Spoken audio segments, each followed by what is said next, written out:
Are we live? Close. All right.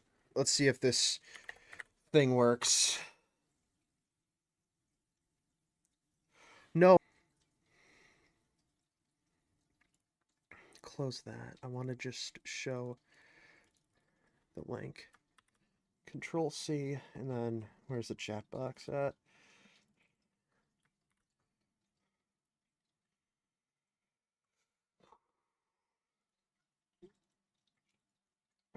Uh,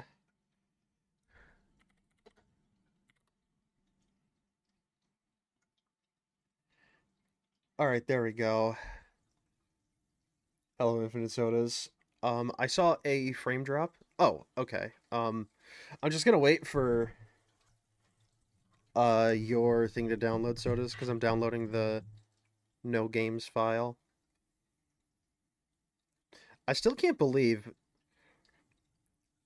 over 1,000 games was only 5.2 gigabytes. That's insane.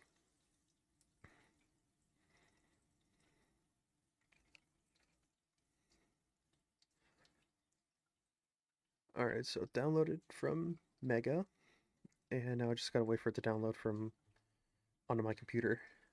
8 minutes? God damn.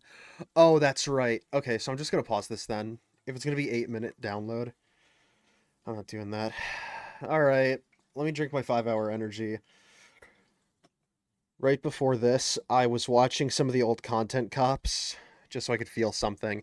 Kind of like how iDubbbz here is he's drinking his beer so he could feel something.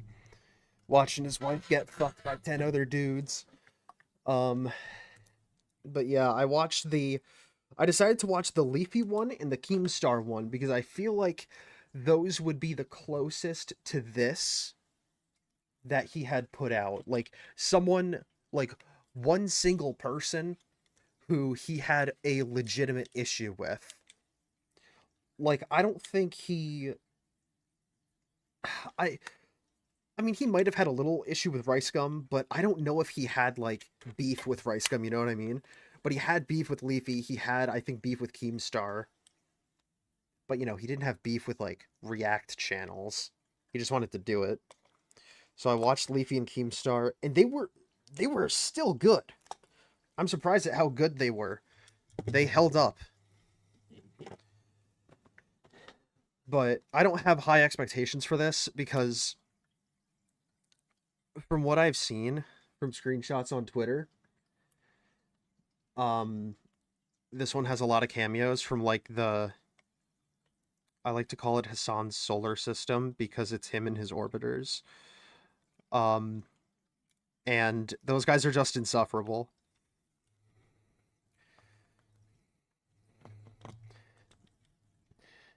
You know who they remind me of? Genuinely, like Hassan and his orbiters, they kind of remind me of Steven Crowder in a way because they're insanely politically brain rotten, but and they're completely stupid and not self-aware at all, but they think they're funny. On probably like three of those categories, I handpicked everything off Vims before they had missing games. Okay.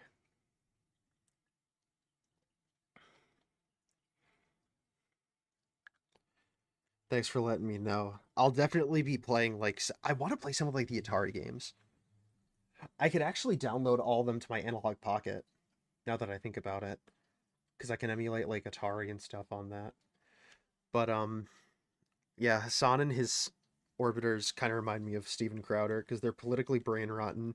They have zero self awareness of how stupid they are, and they try to, make jokes and try to be funny. But whatever I don't want to say they're not funny because I feel like that's being generous to people who aren't funny. Like, there's got to be a word that's the opposite of funny, if that makes any sense. But I don't know what that would be. It's not like unfunny. Also, I still can't get Fortnite gameplay, so we're sticking with season one for now.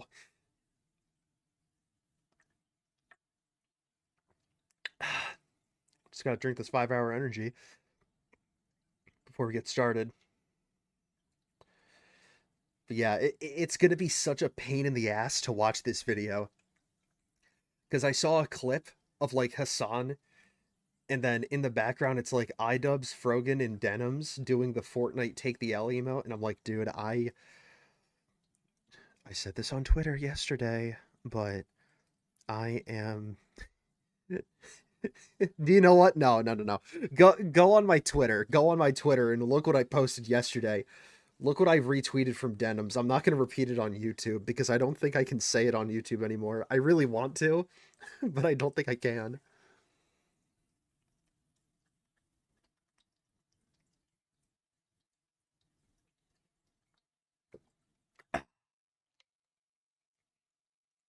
God, this 5-hour energy sucks. Berry flavor. Berry flavor my ass. All right. God, we've dilly-dallied long enough. This thing's an hour long, and I have to leave at 10 o'clock tomorrow morning, so let's just get on with this.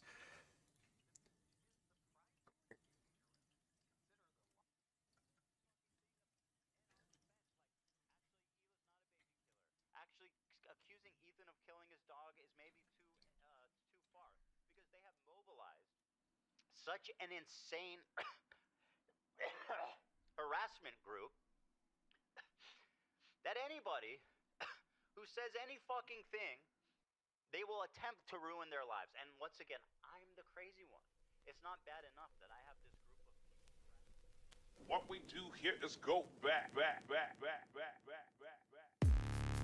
Man. Oh, hold on. I gotta turn down the volume on stream. I hope that's fine.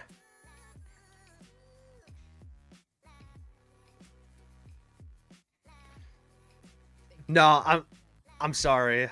I'm sorry. The off rip, we're not even a minute in, and this just doesn't capture the spirit of Content Cop. I'm sorry. It just I don't know what it is. Can we just look at this guy's face for a minute? All right. We're doing Content Cop. We're going back to 2018 YouTube. Look at this guy's face. I've wanted to say this for a very long time, but I just never remembered to post it on Twitter. But I don't think this is iDubbbz. Like, genuinely. Not that, like, oh, he's a simp, he's a cuck, blah, blah. I'm not talking about that. I'm not talking about, like, I miss the old... Like, this is... This human being right here. I don't even think this is a human being. I think this is, like, a skinwalker that has, like, possessed the form of iDubbbz. Because especially after watching the old Content Cops, this just doesn't look like iDubbbz. It looks like an Uncanny Valley version of him. It's like if you put into like ChatGPT to generate an image of iDubbbz, this is what the result would be like. I think that's the most accurate way I can describe it. But I can't really like... If that's not accurate, then I'm sorry, I can't do anything to help you with that. That's the best way I could put it into words. I don't know what it is. Maybe it's because he doesn't have glasses. Maybe it's the facial hair. I don't know. But he just looks too different. And I feel like this intro looks way too cinematic to be Content Cop. Like the Keemstar one, because I literally just watched that right before I started streaming. The Keemstar one did have like a cold open like this, where it's like he was doing a skit, and it was how do I say it? It was like sort of cinematic, but you could still tell that it's that kind of like old school YouTube, like amateur stuff. But this just feels too professional to be like a real Content Cop.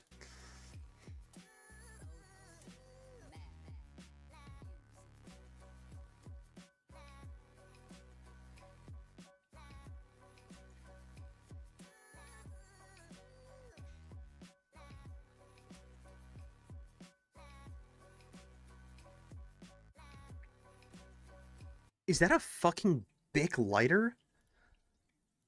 Wait, hold on. I didn't even... Hold on. What a fucking bitch! Oh my god. No, there's no way. This dude is a pussy in every aspect of his life. You know what I don't have a camera set up, but you know what lighter you do need? You need a Zippo lighter. Those big lighters suck ass. There's a reason why they're like $1.50 at the freaking at the dollar store, all right? Or at the gas station. Those things don't last you at all. But one of these Zippos, I don't have fuel in it right now. But these Zippos are very good. They'll last you forever. Get one of those. It's more expensive up front, and you got to get fuel for it too. But trust me, it's a very good lighter. I can't believe that.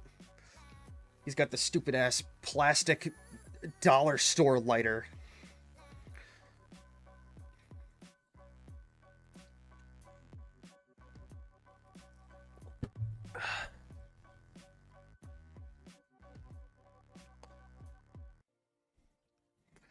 What's up, everybody? I'm Assam. Bro.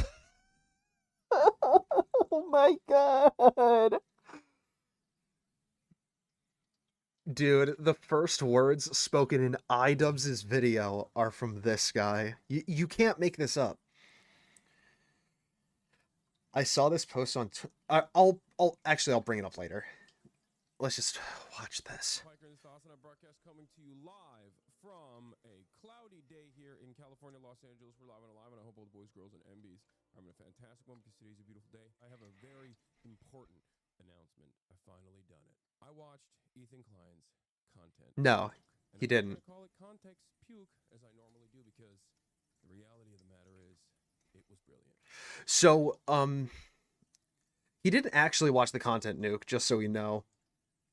He has watched clips of the content nuke that have other people's he has reacted to other people's reactions to the to clips of the content nuke, not reactions VODs to the whole thing.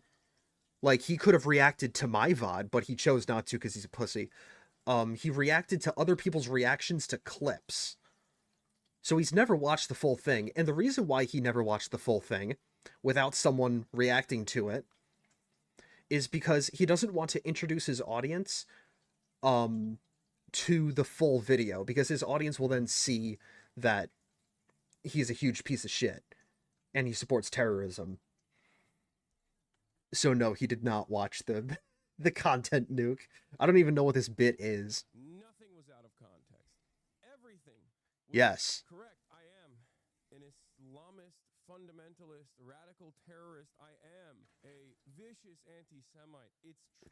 Well, okay, so vicious anti-Semite, that is true. But he never called you a terrorist. He said you're a terrorist supporter. Let's get that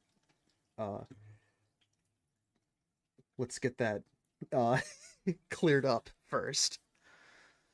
So he already 2 minutes into the video, and we're already misrepresenting his video. That's cool. Most importantly, Ethan is more attractive than me, both physically and also mentally. I've been lying about The voice is... Wait, whose voice is quiet? Is it Hassan's? Because I could turn that up. Shit. I can never get this audio balancing shit right. Once I think it's fine, it's not.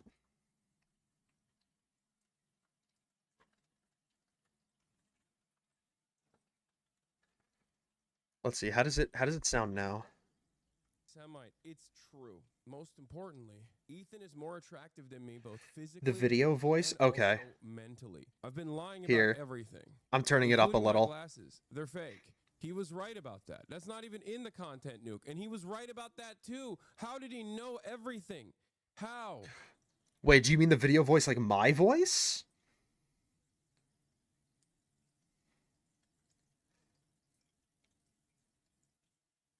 Because I did find when testing my microphone that my voice is a little quiet. It's on like max everything.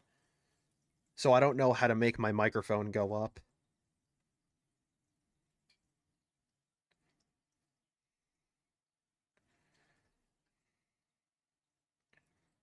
We're just gonna play this and hope that it's okay. I've got my microphone right up to my face too. How does that actually look on the audio balancer? Oh, Hassan's voice, but you fixed it. Okay. We're good. Wake up, Ethan. Wake up, Ethan. Ethan. Joe Biden, wake up. Wakey, wakey, Ethan. Wake up, Ethan. Wake up. Time to be awake, Ethan. Dude, this is so... This is no longer a dream. Dude! No, I was joking. I was joking. Oh my god. I had tits on the screen in the thumbnail. Because that's like the joke with denims, but like... Wakey, wakey, Ethan. Wake up, Ethan. Wake up. Hold on. Time to be awake, Ethan. I think you can see, unfortunately, the play button is kind of censoring it, but all this woman does, her entire purpose is to wear a low-cut shirt and a push-up bra and be a sexy Hassan waiting room for his fans to frickin' jerk off to. That's her entire purpose. This is fucking terrible. Up, Ethan. This is no longer a dream. This is a nightmare. Wake up. Ethan, the dumb bitch is telling you to wake up. Wake up. Ethan, wake up. No, no, no. Ethan, wake up. I.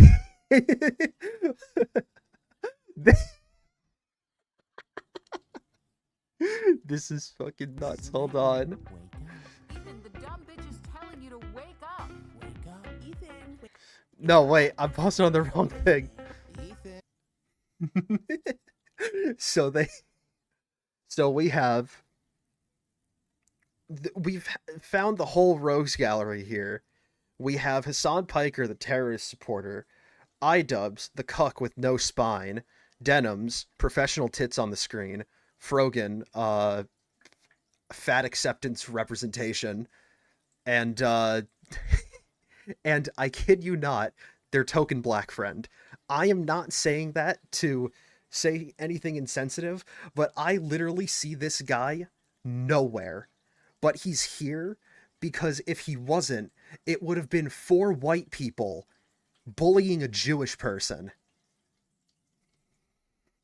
And it would have been real bad looking. So they brought their token black friend out for the first time ever to say, we're not racist, we have a black friend. This is terrible. By the way, this guy said, what did he say? Like, no, I think it was Denims who said that like she would pay $5,000 for someone to kill Grums Grums from Twitter.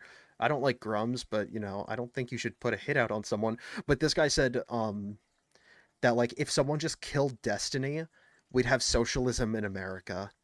And that's not how that works. I think you're too internet brained. And also, I don't like Destiny, but still killing him isn't how you get socialism. Getting socialists in government is how you get socialism. Wake up. Wake up. Since anyone? Just wake up. Holy shit, wait, it was the Zin Tower. Wait, it's back! Wait, I forgot my Zins in the car. I got them specifically for this video and I forgot them in the car. I can't believe it. Ethan, wake up. Wait. Ethan, wake I need to see that again. Wake up. Since anyone? Let's go! Oh my god, it's the Zin Tower. Wake up. Wake up. Wake up. Wake up, Ethan. I'm not gonna do a react content yet, chat. I'm the same. Nobody's telling you. Dude, this is... Yummy, I love Sabra hummus. Wake up, Ethan. Th- Ethan, wake up. Why can I just skip? I'm gonna skip. Okay, here we go.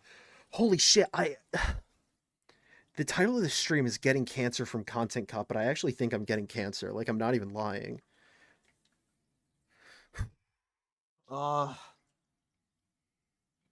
on. Jack, you gotta help me out, buddy.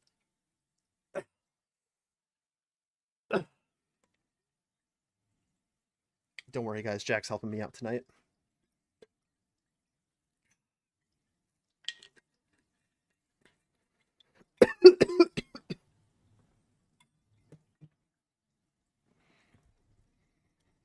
content cop, iDubbbz.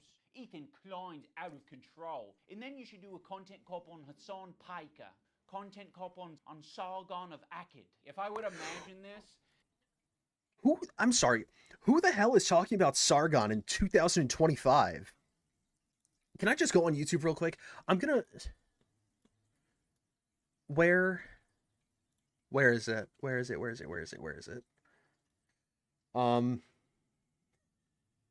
Yeah, I don't know why they're saying wake up. So the funny thing about like wake up, Ethan, is like you'd think that would be something to be like, oh, he hasn't reacted to it in like 3 days.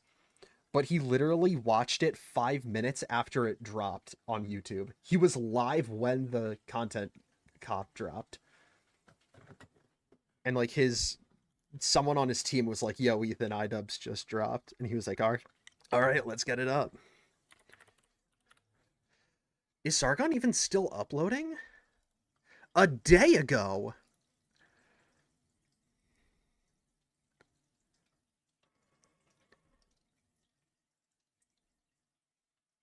This guy really is still upload.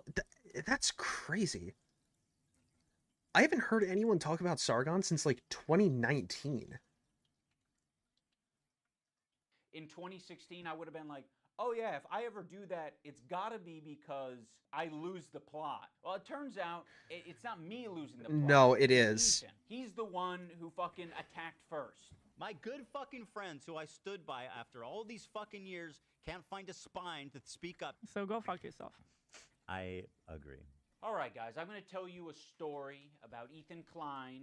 I know All right, some of you have let's been hear it. following him, but there's a lot of people who might not be familiar with the background, with his podcast, with what's been going on over the past couple of years.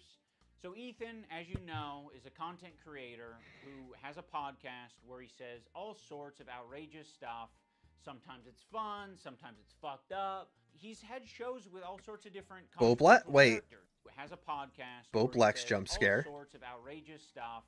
Sometimes it's fun, sometimes it's fun. All right, I need to go back after this stream and I need to clip this and I need to post it on Twitter. Ethan Klein, if you still have the Bo Blacks plush, I'll literally pay you like $50 for it. I'll pay you $100 for it. I'll give you $100 for the Bo Blacks plush. Just send me a DM on... Oh, wait, I can't put it on Twitter because he's not on Twitter. I'll use my Instagram for the first time ever, and I'll post it on Instagram. I gotta tag Ethan Klein. I'll buy your Bo Blacks plush from you. I want one of those so bad. Fucked up. He's had shows with all sorts of different controversial characters. He's had a show with Trisha Paytas. He's had a show with Hassan Piker. In doing so, he's gathered a ton of different audiences. Now, in his podcast with Hassan, Leftovers, they would mostly talk about surface level progressive shit and make fun of right-wingers. And you're telling me he didn't flip? Do you think anyone made a fanfic of Hassan and Asmongold yet? I'm not sure, but I can go on AO3 and see. I'm sure it's happened.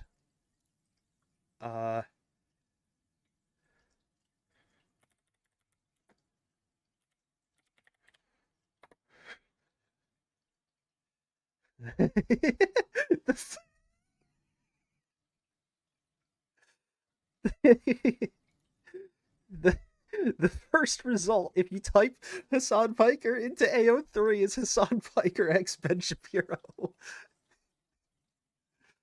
Oh my god.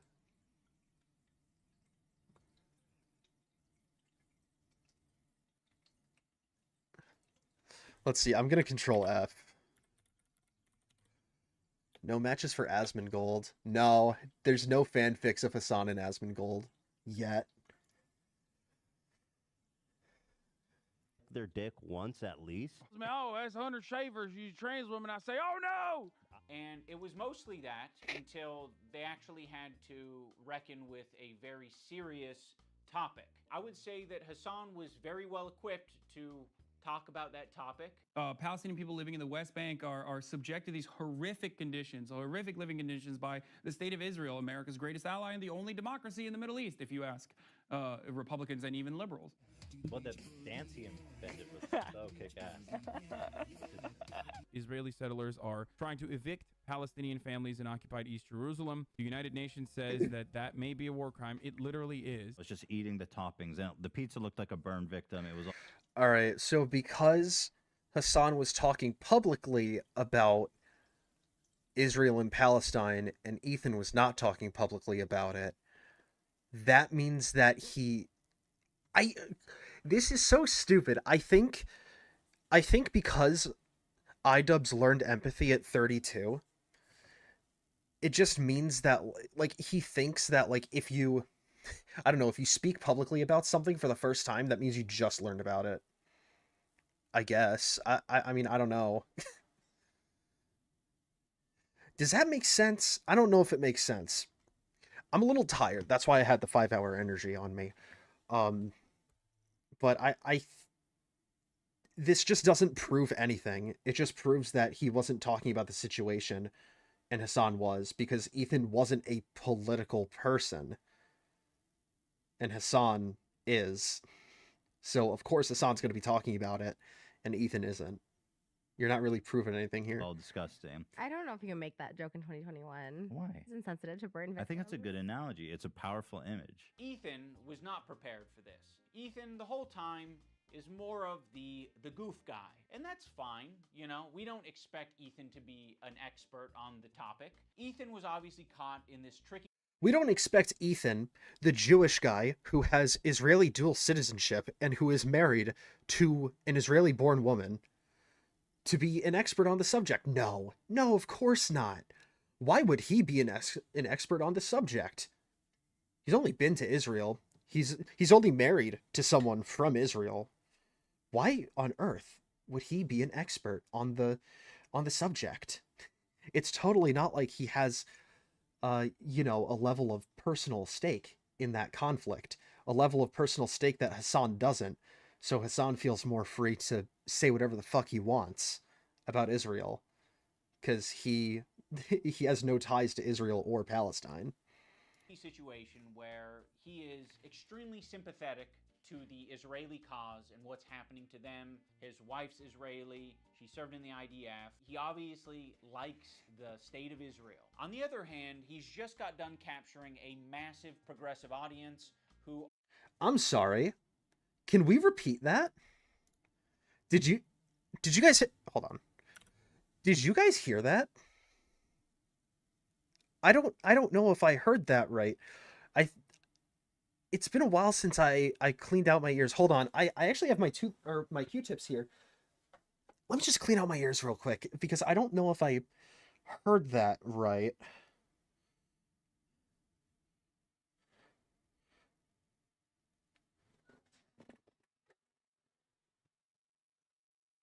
Let's get the left one. I just want to, you know, make sure my ears are all cleaned out so I know I heard that right.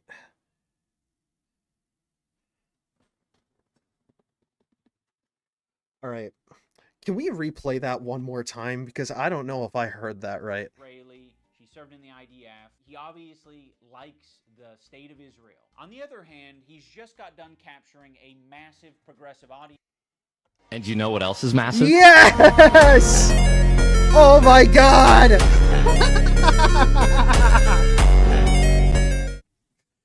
Oh my god, I didn't think I was gonna be able to use that tonight. I think that might be the only time, so I'm gonna cherish it. Who are very politically savvy. They follow Hassan. Hassan is strictly a political streamer. So this is something they're... No, he is political drama.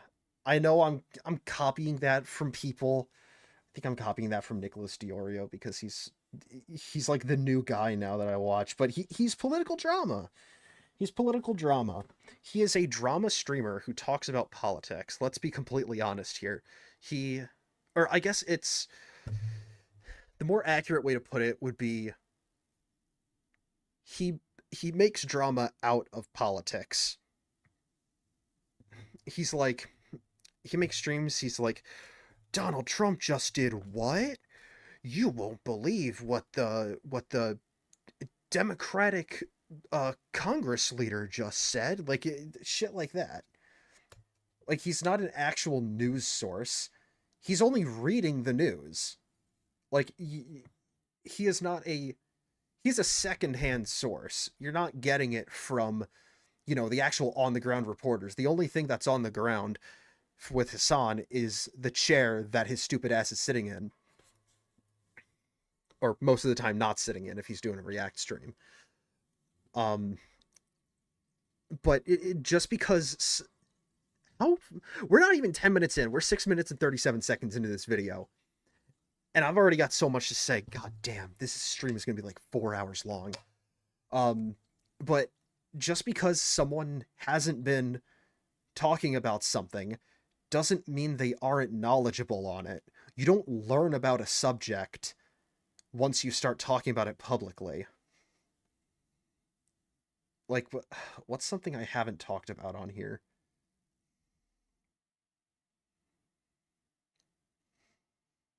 I can't think of anything right now, but I can get, I know there are things that I know that I haven't talked about publicly. So I feel like I'm being redundant, but you can know something and not talk about it publicly. Very keyed into. So when they see Ethan say things that are just like not accurate and it's just propaganda, they're going to call it out.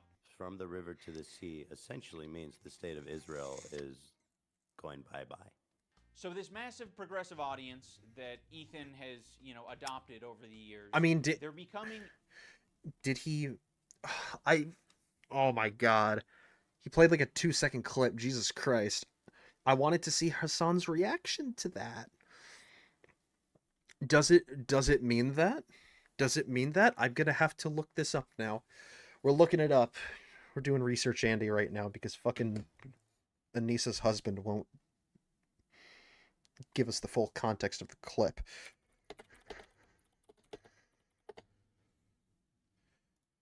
All right. It's not on the screen, but I'm looking this up. All right. A phrase that could be used for the elimination of the state of Israel and or ethnic cleansing of Jews living there to be replaced with Palestinian control of the entire territory from the Jordan River to the Mediterranean Sea.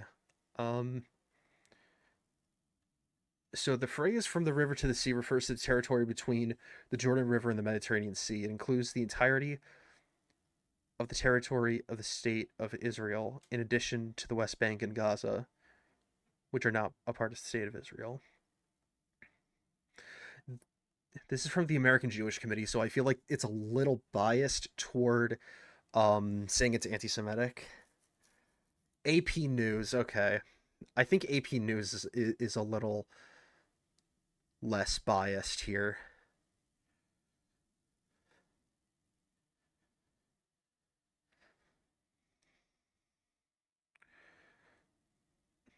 Pro-Palestinian activists from London to Rome and Washington chanted in the volatile aftermath of Israel's bloodiest day. Adopting or defending it can be costly for public figures such as U.S. Representative Rashida Tlaib, who was censured by the House on Tuesday. All right. But what does it mean?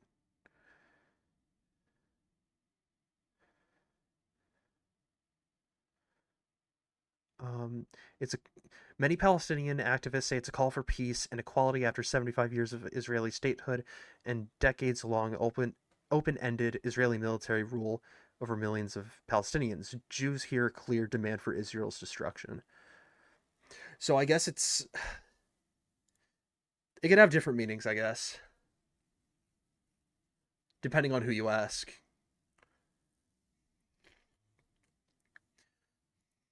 But it sounds like, kind of to me, like it is kind of like we want to reclaim this territory from Israel and definitely, displace the people living there. Increasingly critical of his position because now he's talking about it not on Leftovers. He's now talking about it on his podcast. What I want to do is show you guys how I see Israel, because you don't see that when you listen Holy to Hassan and you hear shit, all the these fucking, Boblax like, plush. like mega lefties talking about it like it's some super racist, like crazy, like Jim Crow style of society. Like, I can't wait to show you guys. The other day, BB fired a really good guy that a lot of people are pissed about. So Ethan is having this back and forth with his liberal audience, leftist people online, progressive content creators, Hassan, all of these different people. He's finding new people every day, basically, to get in fights with. Of all people, this guy Matt Lieb, Frogan and Denims and all these dipshits, and Oh yeah, Matt Lieb, dude. Matt Lieb was he's a crazy person. On Twitter, shortly after CPS got called on Ethan and Hila to get their kids taken away, he basically endorsed someone taking those kids away. Like, he said on Twitter, like, we have to save those kids. And the way he worded it was like, it reminded me of like people talking about like taking Daniel Larson's dog back after he adopted a dog, and people like went and like kidnapped the dog to return it to the adoption agency because he couldn't take care of the dog. So it's like, I get concerned when people say like we got to protect the kids, because like the kids are already protected. Like, what do you want someone to like go in their house, break it, and kidnap the kids or something? You want CPS to take them away? Have them be taken care of by like the shitty American foster system? That would be awesome. These people are completely unhinged. Denims also endorses the seizure of Ethan and Hila's kids. everybody thinks this guy's awesome, apparently. Even though he looks like Millhouse, fucking dork. Denims, by the way, was the real villain of the video. Evil, hateful, fucking... And I'll say it and I'll double down on it. This bitch is too much of a pussy to put the word bitch in his video. Bro, come on. Oh, no? No, Did I not go there? And it's all culminated, at least for my story, in Ethan burning bridges with people until he burned the bridge with me. Since Ethan and Hassan's falling out, I've been keeping to myself mostly. I don't have many nice things to say. Maybe if Ethan's able to get some help, maybe if he stops harassing other creators, maybe if he does these things, eventually he'll find peace and we can like rekindle our friendship. So that's been my approach. Get help. I hate when these people say get help. Like, getting help is like the magic. I think I said this before. Like, going to therapy is like the magic cure-all for any like, for like the bad person disease. It's not. It's therapy isn't this magic cure. I don't know why people think this. It's fucking stupid.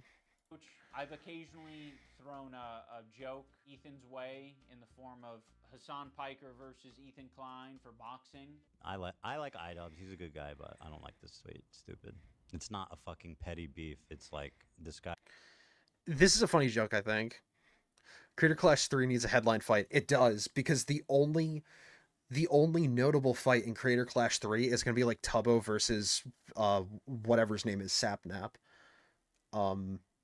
That's the only one I'd be willing to watch. And also, if you want to support the charities that Creator Clash 3 is giving their money to, just know that Creator Clash 2 lost, I think they lost $250,000, and they gave damn near no money to charity that year because they spent it all on like galas and like flying their friends in.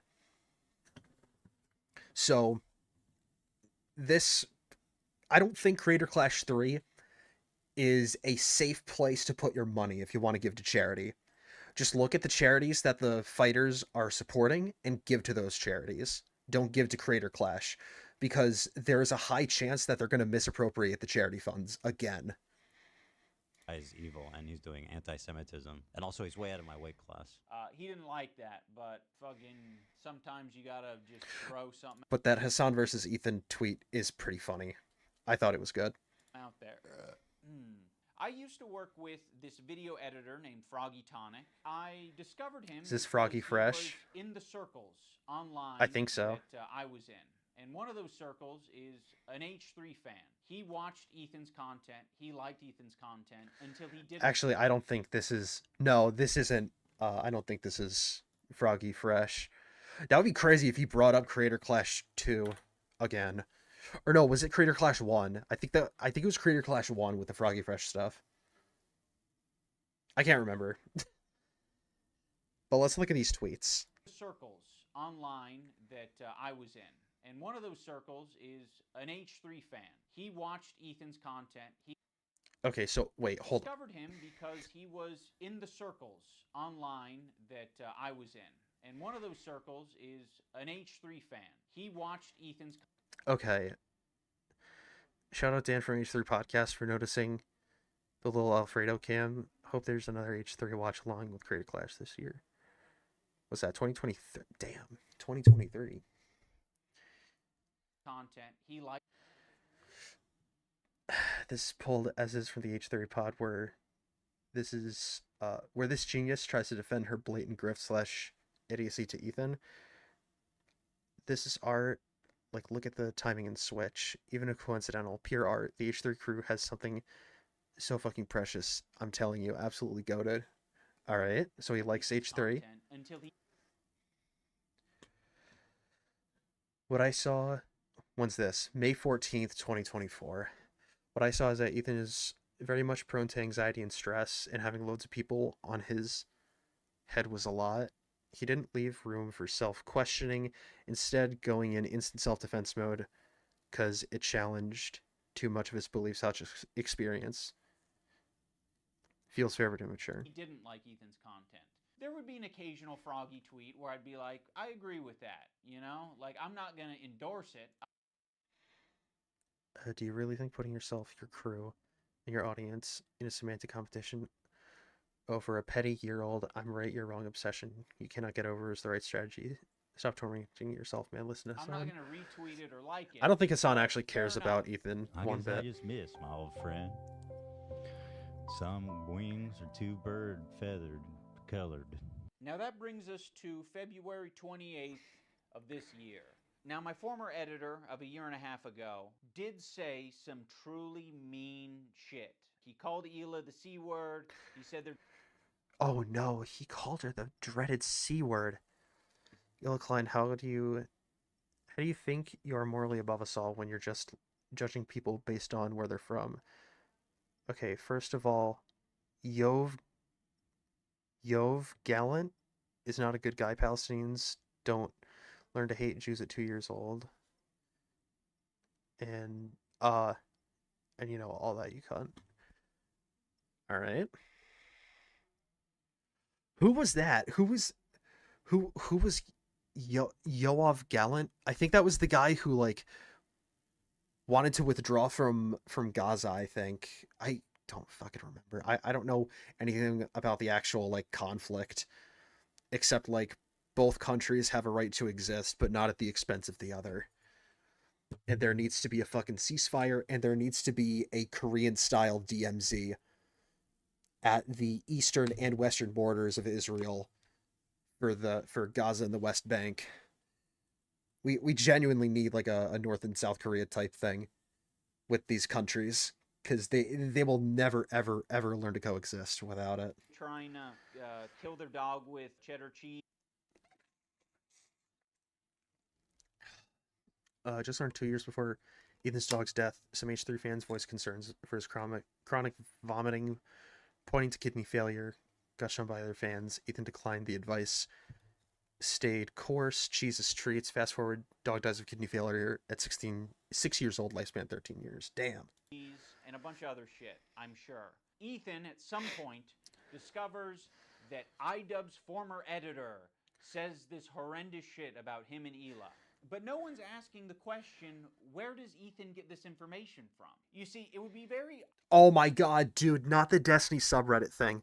I hate this argument so much. Let's just let him yap. Obviously a problem if Ethan was discovering this content by scrolling through Twitter looking for something to upset himself with. He has maybe set it up in such a way where his employees... I thought he was going to talk about the Destiny subreddit. ...to send him this information, and that would be horrible. They shouldn't be doing that. They should be sending you things that are entertaining for your show that don't fucking trigger the hell out of you. Why is there so much work being put into discovering this guy on Twitter who's barely getting any interactions, linking him to me and posting on the Reddit, when there's no work being put into who the fuck is the person on the Reddit who's posting this in the first place? If you do a little bit of research, it seems like it's an account whose intention is to make Ethan crash out. One of the users on the Snark Reddit Icarus Drown is a lifelong Destiny fan who deleted his post history and started solely posting on H3 Productions a few months ago to manipulate the community. He posts nonstop to what is Taliban? I don't know. That doesn't sound great. It sounds like Taliban. Those guys are in Afghanistan. I don't like those guys. They don't like women's rights. Did you know that? The Taliban doesn't like women's rights, so they're bad. Usually harassing whatever their biggest or their newest target is. In this case, it was Ludwiger and Cutie Cinderella. This is who is manipulating H3's community, the head mod of Destiny's harassment group. Damn. points this out. They're like, I've seen this account before. This account has scraped its history, and it's now trying to make Ethan burn bridges. This is within Ethan's own community. Like, this is the thing that he needs to be critical of. It's not me. So yes, I am willing to admit that my former editor was being very nasty, uncharitable, and fucked up towards Ethan and Hila on Twitter. But Ethan and Hila are doing the same shit on their podcast. So You're not gonna say, well, my former editor isn't me, so I'm not taking accountability for something another grown adult did. That's what I'd do. If someone I freaking knew was harassing people and I got shit for it, I'd be like, that's not me. That's someone else. That's their problem, not mine. Why does he feel the need to talk about his editor? He should talk about himself, his relationship with Ethan. Or will he just not do that? I don't want to fucking hear it. Terrorist supporter. The CEO of Twitch. Pedophile.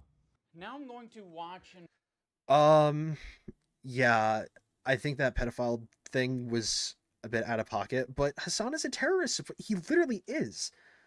He has literally filmed himself on stream multiple times, countless times, supporting terrorism. Even going back to the clip where he said America deserved 9/11, that is an open endorsement of the 9/11 terror attacks.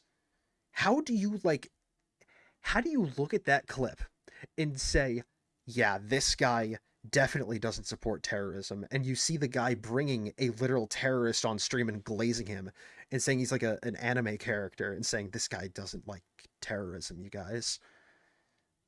This is just so fucking stupid. This video has like 3 million views, but I could guarantee if I could just look at his analytics, if you could give me 5 minutes in iDubbbz's creator studio, this thing's got like an 80% dislike ratio. I could guarantee. respond to the 2 podcast streams where Because this is a terrible video. We're 11 minutes in. Anyway, this guy was saying shit like that Hila's a Nazi, that she kills kids, that she went on like she's a IDF baby killer, all this types of shit, and that's showing up right up on us Nisa's and iDubbbz's feed. My good fucking friends who I stood by after all these fucking years can't find a spine to speak up. You know why? Because they'll get murdered. You don't know what's on my feed. What the fuck is happening? For all you know, I only use the For You tab. For all you know, I only use lists. For all you know, I'm seeing these things tweeted out by my editor of a year and a half ago and saying, God, that is nasty. I'm just not going to throw someone away because they're having a parasocial weird moment. Just like I'm not going to throw Ethan Klein away because he's having a parasocial weird crash out. You're gonna throw him away because you're giving his bigger parasocial under the desk support. No, he wouldn't be the one doing it. He's what is it? He's parasocially letting Hassan fuck his wife while he watches in the corner. That's why he dropped Ethan. How many women I fucked? Hassan, by the way, thousands. Yeah, thousands. Let me ask Galia. These shoes do not go. I'm sorry. Oh my God. Hassan's the type of dude who watches himself in the mirror when he has sex. Watching me on a 30-second delay on your stream. Wait, how does he know I'm watching already? Because you've been talking about it for the last 5 minutes. It's not a fucking petty beef. It's like this guy is evil and he's doing anti-Semitism. These shoes do not go. I'm sorry. There are many people, I'm sure, who have unfollowed you for the things that you have said and done, and I'm sure there are even more people who have stayed following you because they don't want to throw the baby out with the bathwater. They don't want to throw someone away because they've had some hard moments. We're all fucking human. My good fucking friends who I stood by after all these fucking years can't find a spine to speak up. You know why? Because they'll get murdered. And what you're saying to me is that I'm a bad friend and I'm a piece of shit. I'm spineless. I'm cowardly because I am following someone on Twitter. Because they have mobilized such an insane... I wonder if he's going to talk about the CPS thing, because people were asking Ian and Anissa to make a video kind of like saying like, hey guys, you need to chill out with this whole CPS thing. Ethan and Neil's house isn't actually dirty. It's not actually filled with dog shit, because apparently they've been to the house before. And I'd assume that if they're, you know, this wealthy family who has housekeepers, that the house would be pretty clean. So they're not like asking them to lie. It's not like they're on Hoarders and they're asking people to like vouch for them and lie. Like I'm sure the house is very clean. But they made a video and said like, he needs to get therapy. He's nuts and he needs to get therapy. Like, how much of a fucking spineless piece of shit do you have to be? I just want him to bring that up to see his justification for not vouching for Ethan and basically endorsing this whole CPS thing. Harassment group. It's not bad enough that I have this group of people harassing me and everyone in my life. It's that people outside of this group, journalists, creators, are actively participating in this gaslighting to make it seem like I'm fucking crazy. I mean, I don't know what he's getting at here. Like, yeah, people are gaslighting you. A lot of people gaslit me when I apologized. That was actually like the... No.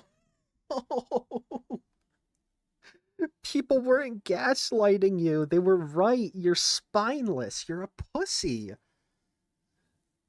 You're just... Something changed in him. I don't know what it is. I don't think it's the wife. I really don't think it's his wife that changed him. I know people think that it's her. I don't think it's her. But there's just something, some switch flipped in his brain. I don't know if he like watched a Hassan video. I don't know how long he's known Hassan. I'm sure he's known Hassan for quite a while. Or is at least known about him. But I don't know.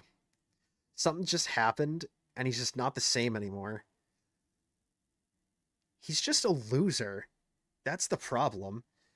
It's not that he's not saying the N-word or anything like that. Like I would prefer if he didn't say the N-word, but he could still make like edgy content and he could still like actually call people out on their bullshit and not say the N-word. I don't know. I think it's just like generally his circle who's telling him all this. Number one type of harassment I got was people gaslighting me and taking my newfound woke ideology to its extreme. I've probably done and stood by iDubbbz and Anissa more than anybody. I've stood by them when all the internet hated them. I don't like that Ethan brought this up because it makes the relationship feel very transactional. Like, you know, we're just meant to support each other online despite our own personal morals or principles. But I'll say this. Yes. Yes. That's exactly what it is. If you're friends with someone, you stick up for them. Even if you have a difference in opinion on something. But you don't understand that because you're a snake and you're a pussy. That's just crazy to me. Like, no, it's not transactional. It's sticking by your friend. It's showing that saying we've stuck up for them, so they should stick up for us is him saying I thought we were friends and friends stick up for each other. How do you get like transactional from that? You know what? You see what I mean? I swear to God, this guy's a skinwalker. The real Ian died in 2019, and this skinwalker replaced him. I swear to God. It's true. Because no human looks at that and says, oh yeah, he sees our friendship as transactional. Fuck off. I don't think they're fucking any friends of mine. And certainly I don't think they're any fucking friends of mine based on the text conversation I had with them too before I even talked about it. So I have nothing.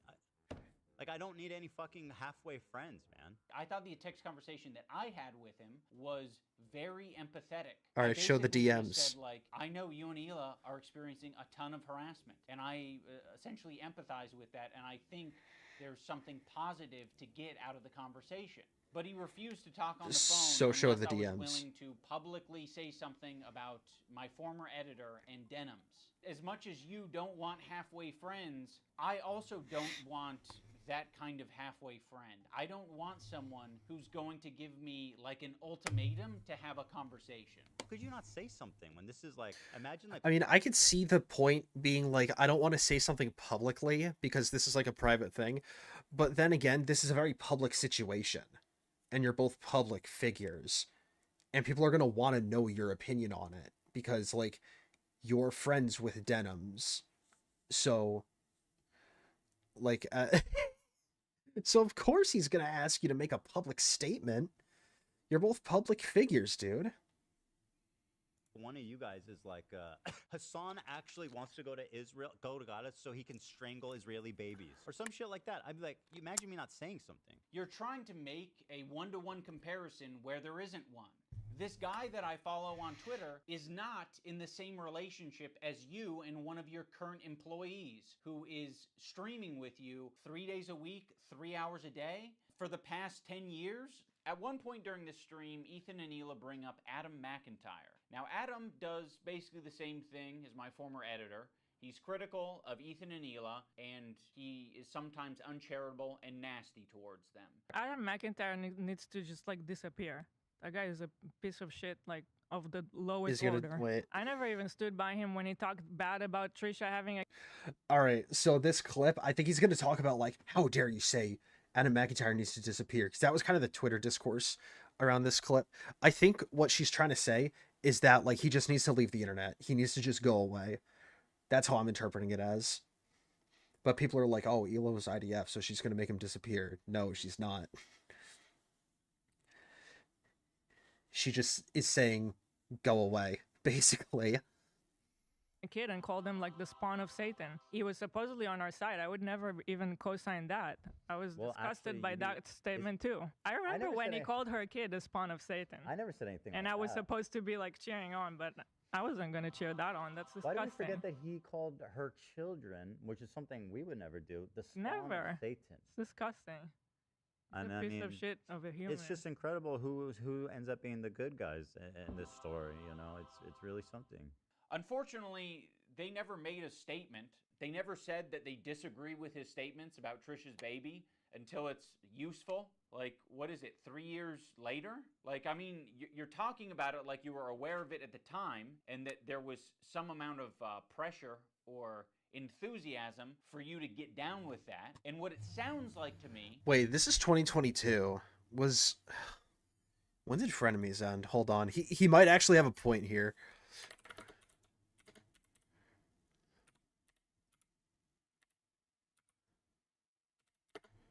I think that's how you spell frenemies.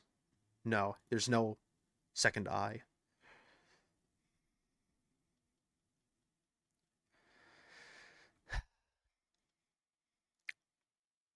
Final episode of Frenemies. There's a freaking Wikipedia article on Frenemies? Jeez. Page crashed. That's cool.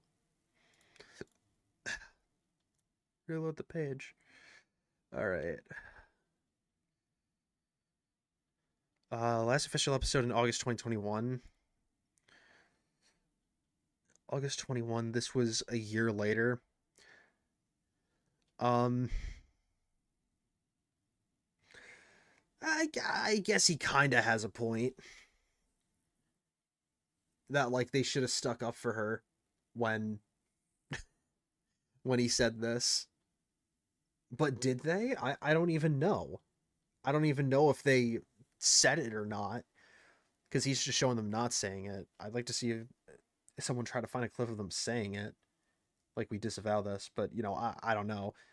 From what we've got, they didn't say anything. And I feel like, yeah, they could have said something. Because that is terrible. Even if you had a disagreement with her, I feel like... Because why did it end? Again. The podcast came to an end during its 39th episode after the dispute with Paytas and Klein about podcast revenue and production ownership. Okay. Yeah. You know what? I'll give this point to Ian here. They should have stuck up for her. Here. Is that you did see it at the time, and you were like, ooh, I don't like that. And you didn't endorse it, and you didn't fuck with it. Huh. It's almost like that is a fucking identical situation to me. It's just incredible who ends up being the good guys in this story. You know, it's really something. So yeah, the reason I'm bringing this up is because they're trying to like paint themselves as the good guys, and they're saying like, yeah, we strongly disavow things that are said, even about our enemies. We are the most immoral people on the internet. Unlike Ian and I mean, I guess Nisa, who are fucking keeping to themselves. We'll give this also, a sec. why the fuck does Olivia get the pass? What a fucking asshole for putting... All right, so I think the difference with this, with that situation and this one, is that, like, Ethan and Hila, at the time of that tweet being made, weren't really aligned with either of them. But you are very much aligned and friends with the people who are attacking Ethan and Hila. Like, you are literally under Hassan's desk right now. Like, watching people react to this. So, like, yeah, I feel like there would be a bit more pressure for you to comment on it because you are currently friends with the person who is attacking Ethan. It's not like you were friends with Hassan a year ago and you've broken that off. You in that position, Olivia, you're friends with him, and you don't have to say anything, but like, what a fucking piece of shit. What a bad friend to put you in that position just for some fucking clout. It gets people angry at you, like, oh, how can she be friends with him? Which is total bullshit, okay? Olivia did not do anything. And I want the pass. Do I have to be an employee to get that treatment? Because then you'll just see me as an ally? Or is it because Ethan is afraid of wrongful termination accusations and lawsuits? And also, I don't mind putting my friend Olivia, who's apparently my real friend, in a terribly weird, fucking uncomfortable situation where you end up getting hate for no reason. Also, don't frame it as like other people making it hard on Olivia. You're making it hard on all of these people. Please acknowledge your role in this whole fucking thing. Like, it's crazy how warm Ethan is to Olivia and saying how Olivia is essentially just a victim in this whole thing.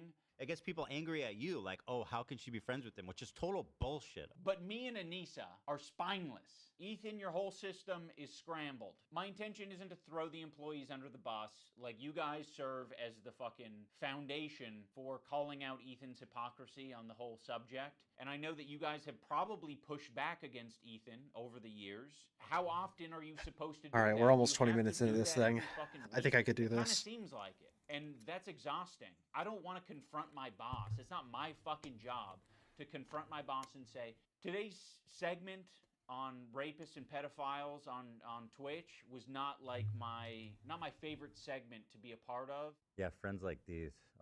Oh, yeah. And our other good friends. Yeah. Anissa and Ian. Thanks, Anissa, for standing up for your girl. I actually stood up for you so many times because, like, why would I not? It was crazy. Yeah, why would you not? I mean, if that's truly what you believed and you weren't just going to use it later. Of course I was going to stand by you. That's insane. It's absolutely insane and disgusting. But now you choose to hang out with people that would have a problem with you if you defended me. I'm not going to assume that Hila knows, but I'll say it for anyone who doesn't know. Anissa is half Lebanese and half Irish. For anyone unfamiliar, the Irish have been on the receiving end of a lot of oppression and genocide. On the part of the Lebanese, they've received Who the fuck is talking about the Irish? I'm Irish too. I'm not talking about Irish genocide. What were we talking about 100 years ago? Well, I guess in the UK there's still a lot of anti-Irish sentiment. But like, what the? Does she like live in Ireland or something? Was she born there? Did she grow up in Ireland, or is she just? Was she born in America and raised in America, but one of her parents is Irish, so she thinks like she's Irish, you know? I hate those people who are like, they were born and raised in the US, but like they're like, oh yeah, I'm actually from this country. Like I said, I'm Irish, but I don't say like, oh yeah, I'm like Irish. Like, I'm American. I have Irish heritage, but I'm American. Like, I genuinely don't know where this whole Irish thing is coming from. It's completely irrelevant to this conversation. And what does he say about the Lebanese thing? Probably the same thing, right? A lot of oppression and attacks from the IDF. So Anissa is very well familiar with the propaganda and the Oh, so she's well familiar with this. Hold on, wait. Let's let him finish. shit coming out of Israel. Choosing now, out of all the times, to be like, So Anissa, who, let me just look her up because I don't actually know anything about her really.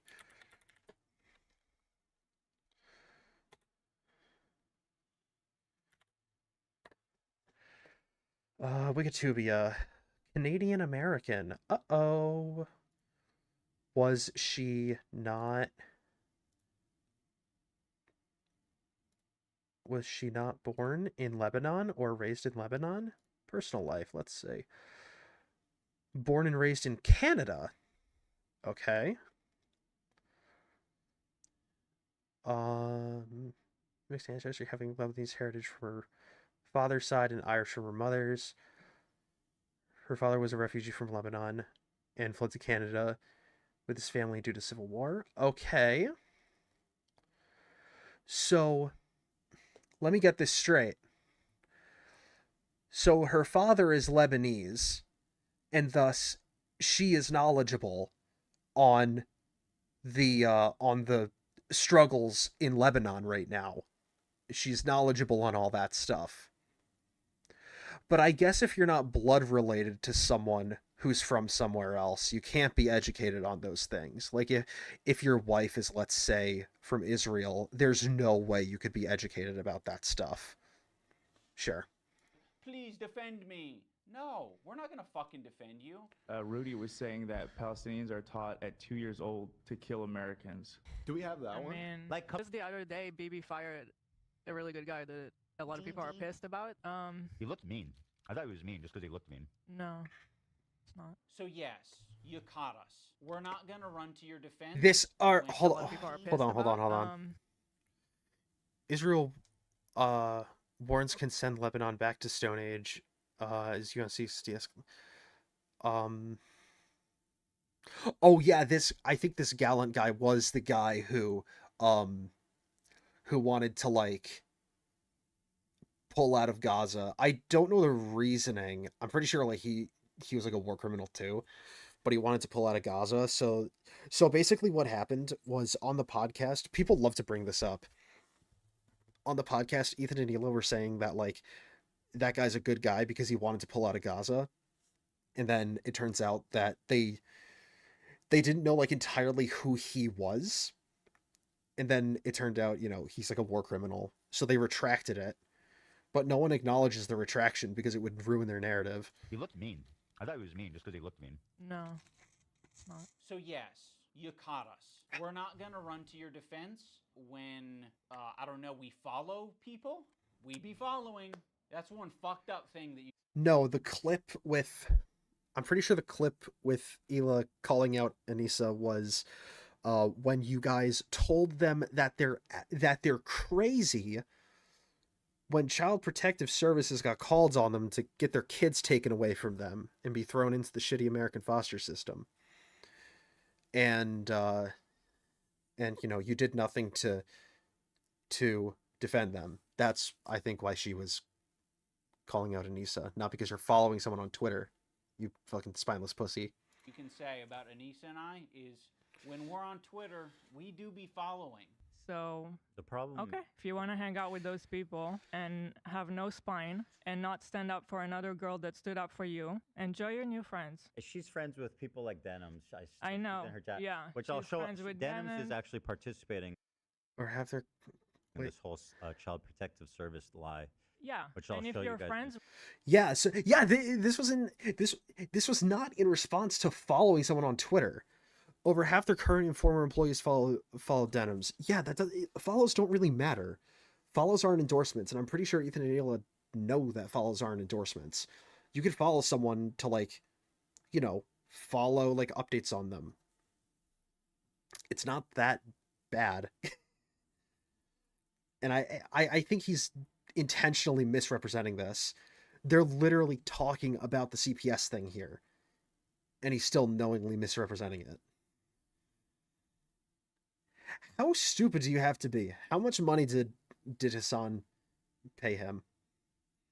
How much time did Hassan let Ian stay in the cuck chair for him to make this video? with them, then you're seeing what they're saying. You'll notice that Ethan and Hila start talking about this Denims character. Originally, the complaint was about my former editor. He's been chatting shit about Ethan and Hila for the past year at least. They only care about it now because I guess it was spoon-fed to them via their Reddit that's clearly looking out for them. Now, I'm not going to sugarcoat it. We are friends with Denims, but I would say it's the same level of friendship that we had with Ethan and Hila. It's like kind of an internet friendship. We think that she's a good person like we think Ethan and Hila are.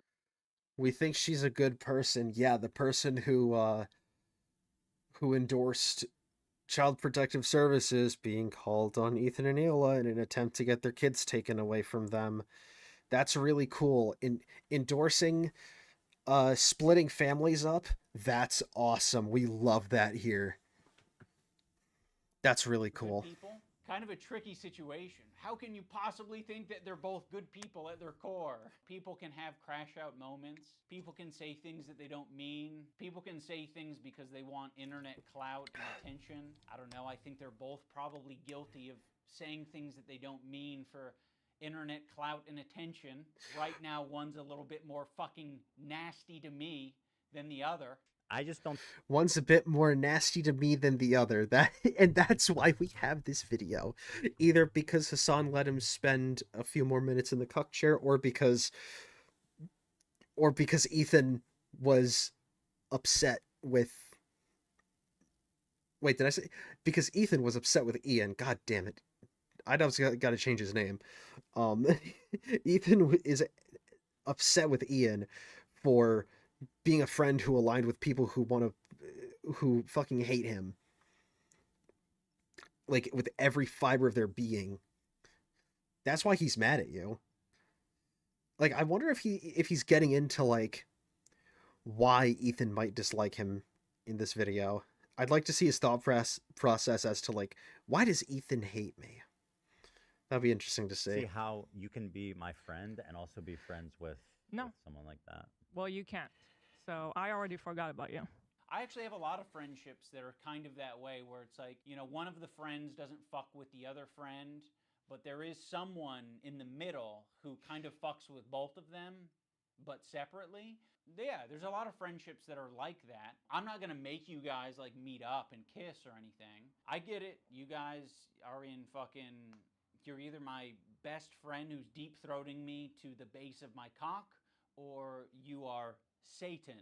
You're the devil. The last thing I said. No. Yeah, I mean, he is kind of Satan because again, he's saying that he's friends with someone who openly, and I'm pretty sure repeatedly, endorsed the CPS thing. Nisa, we were texting before I ever talked about it. She's like, I don't care about this guy. He's a nobody, and you know, blah blah blah. And I said, well, then you'll have no problem publicly denouncing it, right? Mm-hmm. And then from there, the conversation ended. She never replied. Ethan, you can't even phrase it in a way that doesn't make you sound like. All right, show the DM. Show the DM. Shitty.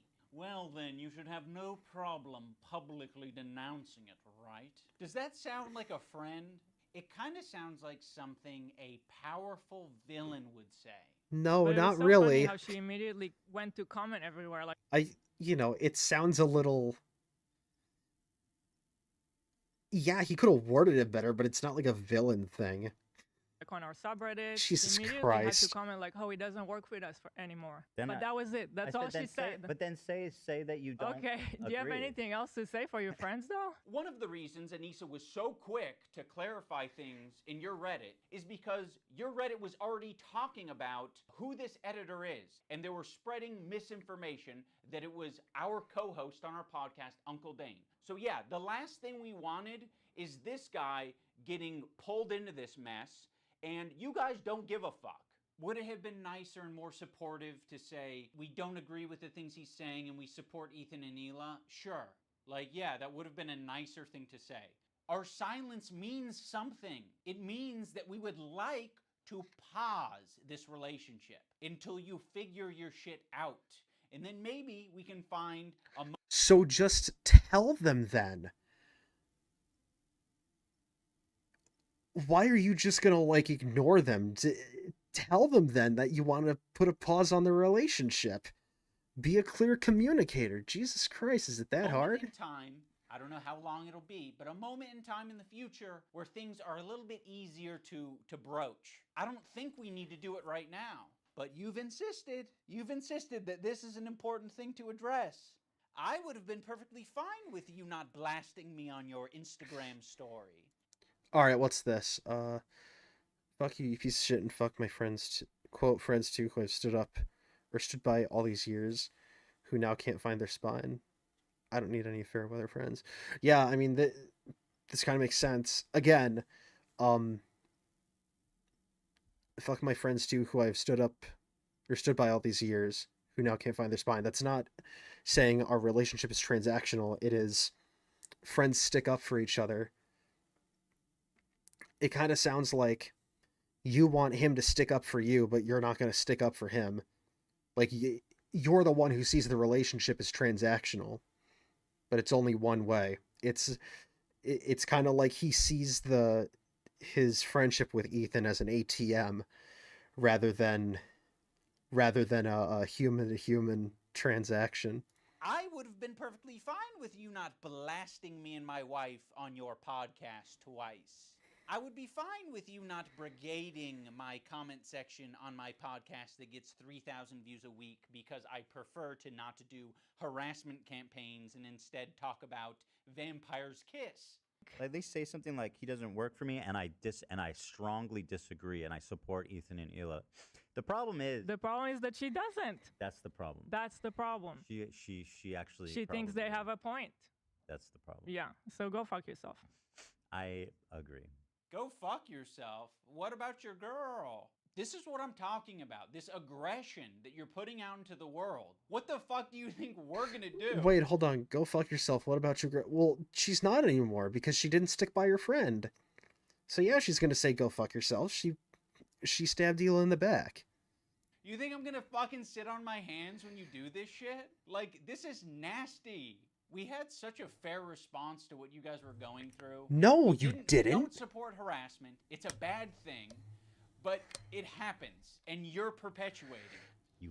You did not have a fair response. What do you? I'm assuming he's talking about the video where he's calling Ethan crazy and saying that, like, he needs to get therapy. That is so stupid. That was not a fair response. You so clearly sided with Hassan on that one. And, like, all those people. Propagandist, lying scumbag, terrorist supporter. He probably sets up a mirror and jerks off watching himself. Dan KKK Clancy has a similar view of Hitler. Because Dan Clancy, the Nazi, fucking anti-Semite. You can't expect other people to stop harassing you if you continue to harass people. Let's think about it on a micro level. Have you ever been in a comment section and found someone to argue with? It doesn't stop. It can... Okay, so here's the thing. I forget what the exact words, but so do you expect people to stop harassing you if you keep harassing people? No.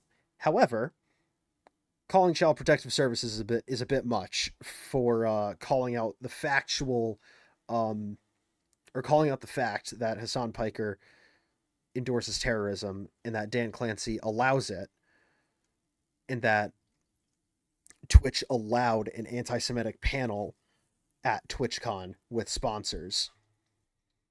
Literally go on forever if you don't want to. So I you know, I feel like calling out the truth is a bit different than calling CPS fraudulently. To touch grass. I mean, yeah, this was kind of like a line, what happened today, that should never be crossed, even by like the most cynical, toxic people. It's going to have ramifications in terms of how I conduct myself. In terms of these fair weather friends who are, you know, so happy to be friends as long as they're getting something out of it. Ethan, that is a rich thing to say. Like you're the H3 podcast, okay? There's a lot of friends of the show. There's even more fair weather friends of the show. Let's not get into this shit, okay? That is so bizarre and insulting to suggest that I was only ever being friends with you to get something out of it. No, I'm friendly with you, and I'd say I'm a light friend because it's been pleasant hanging out with you. I've enjoyed your I feel like content he over is the friends years, to get something and out as of it. late, it's gotten really fucking... He's because, you know, he's hopped over to Hassan because Hassan is popular on Twitch. He knows he's fallen off, and he needs that Hassan Piker endorsement. The only way Creator Clash 3 is ever going to make any money is if Hassan endorses it. That's why he's friends with Hassan, so that he can keep getting money. And once his... Look, I'm calling it right now. Once Hassan Piker falls off and becomes unprofitable, we're going to see Content Cop Hassan Piker. And iDubbbz is going to move on to something else. I could guarantee it. I don't think this guy is friends with people because he wants to be friends with people. I think he's friends with them for the clout, to get something out of it. Shitty. Yeah, so go fuck yourself. I agree. Who else? Who else do we want to burn today? Who else do we want to burn today? You're making it so fucking obvious that this is your emotional dumping ground. It's horrible. This is not what podcasts are.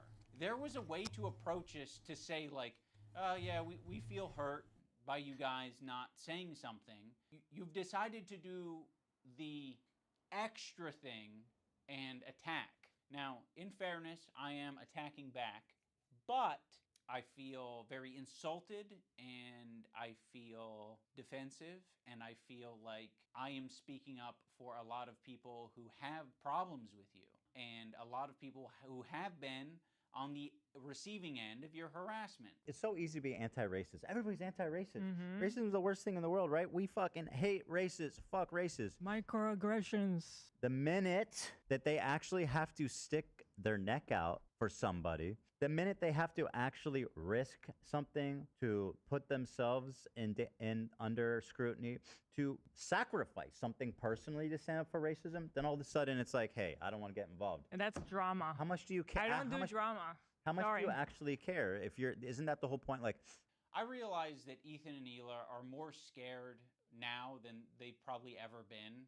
I feel like anti-Semitism is a thought in their heads now more than ever. All right. And it's not... Are you going to talk about the anti-Semitic terrorist groups that your little sugar daddy Hassan Piker is supporting on his stream? I hope you do. Completely unjustified to be thinking about that sometimes. You guys are just hurt, and you're kind of like dancing around and making very... Wait, like, excuse... And it's not completely unjustified. Okay, I pause Andy'd that. I thought he said it's unjustified to think about that. I'm like, holy shit. At the time when, like, anti-Semitism is at its height in America, you say that, but I just paused Andy. I paused Andy'd that. Be thinking about that sometimes. You guys are just hurt, and you're kind of like dancing around and making very, like, loose, poorly thought out analogies for something that doesn't even apply to us. It's like me making this video is the standing up for something, and it's saying, fuck you, you guys are being bad. You know, I don't think you're bad people, but you're being bad. You're behaving poorly. You're hurting people. I mean, go back to the civil rights. You think that the people who are like the white kids who are protesting with the black students, you think that they were just like not risking anything? Those kids who are marching with the black students and So in Ethan's analogy, he's the black student and I'm the white student, but I'm the white student that's not, you know, marching by his side. I'm not doing the difficult thing. You're gonna have to march on your own, black student. Yeah. marching with the black students. That's and, what it is. I mean, why is it inspiring? Why is it inspiring? Well, and it's the same thing. To bring it back to Hassan, just because, but it kind of is the same thing. Like I was thinking about going to Gaza Yeah. until I found out it's Until dangerous. I- He's a total performative activist. Who doesn't Yeah, it's dude, he's hitting the nail on the head so well right here with Hassan being this performative. I can't believe, like Hassan said, I'm gonna go to Gaza, and then he's like, actually, no, it's dangerous. Go to Gaza, pussy. Yeah, it's dangerous, but you're gonna be sticking your neck out. You're gonna be risking something. But if you know, I think I've said in an earlier stream that like I didn't see evidence of like a genocide in Gaza. I've since learned about like the extent of what the IDF is doing, and I think there is definitely evidence that they are committing genocide. They're killing medical personnel. They're stealing supplies meant for Palestinian civilians. They are killing reporters. It's just terrible stuff from the IDF. And Israel's leadership should probably be tried by the UN for war crimes, because at least killing medical personnel, that is a war crime. And I'm pretty sure killing reporters is a war crime too. They should probably be tried and put in prison. But like Hassan going there would prove that like he's not actually this pussy who just wants to sit in his $2 million mansion in Los Angeles and like cry about political issues that he has like no stake in. Like he'll have some personal stakes in it then, because his life is going to be on the line, and he could show people from the ground. He says he's an on-the-ground journalist. He's not. His feet are on the ground, but his ass is in a chair. He could actually be an on-the-ground journalist and show people, but he's not going to do it because it's dangerous. And if he dies, he can't make any more money off you know, not reacting to people and doing really bad political drama coverage. Go fuck about the cause. It's been performed exquisitely. Harassing one person and seamlessly transitioning into harassing another one. If anyone's been watching for the past fucking year, I'm pretty sure they have a good idea of your feelings about Hassan. Like, people like Anissa are the perfect example because she's friends with these people. She's friends with Denims. Denims is streaming this story about our kid I'll show that, yeah. getting Giarda from the dog, whatever. I'm sorry, I'll accept this position from anyone except you guys. You have laid the groundwork for this type of streaming, which is watching people's shit and giving your unfiltered reaction to it. Why would you expect Anissa, of all people, to say something to Denims? Okay, so by that logic, Because she endorsed having CPS called and tearing their family apart. You're all against, you know, ICE tearing apart the families of immigrants, but when it comes to the Jewish people, you're oddly silent. Interesting. we should be saying shit to you guys all the time. But I have a feeling you guys wouldn't like if we said shit like that to you all the time. Yeah, we've been respecting you as independent content creators. You can do what you want. We'll treat you as adults. Maybe we shouldn't have been treating you as adults. She could say so much, and it would make her a little... Like, you're independent content creators, but you're also public content creators. You are public content creators with big names, and whose content on your channels will affect the public opinion of other people who you are associating with. So, yes, Denim's endorsing CPS getting called on Ethan and Hila will reflect poorly on her friends, including Anissa and you. Because you're all public figures, and it's assumed that you're going to stick with each other if you're friends. Obviously, with Ian, that's not the case. He's going to stick with whoever is monetarily more helpful to him. But generally speaking, people assume that friends stick by each other. So if one friend has a crazy opinion, they're going to ask other friends for their takes on it. Bit uncomfortable, right? It's not comfortable. She'll get a little bit of shit. Yeah, just for But saying that would be commendable. And by the way, it kind of speaks for itself that saying, hey, their house is claimed, they're, they're actually good people, like that's going to get you shit. That kind of says it all, doesn't it? There isn't a single person that I respect who would give a fuck if I publicly said that Ethan and Hila are great with their kids, Ethan and Hila didn't kill their dog, and Ethan and Hila wipe their asses or don't have Giardi. No, all of your friends would care. Are you kidding me? The reason you didn't say that Ethan and Hila are fine with their kids and that their kids aren't sick is because if you did say that, then Hassan would kick you to the curb and you wouldn't have anyone to give you relevance anymore. Yeah, or whatever the prompt is. No one would care. The only person who would care is me, because I'm like, why did I tweet this out? I'm not tweeting out because I'm not your fucking lapdog. That's why I'm not tweeting it out. I'm not saying it to my audience because I don't give a fuck. It's not my business.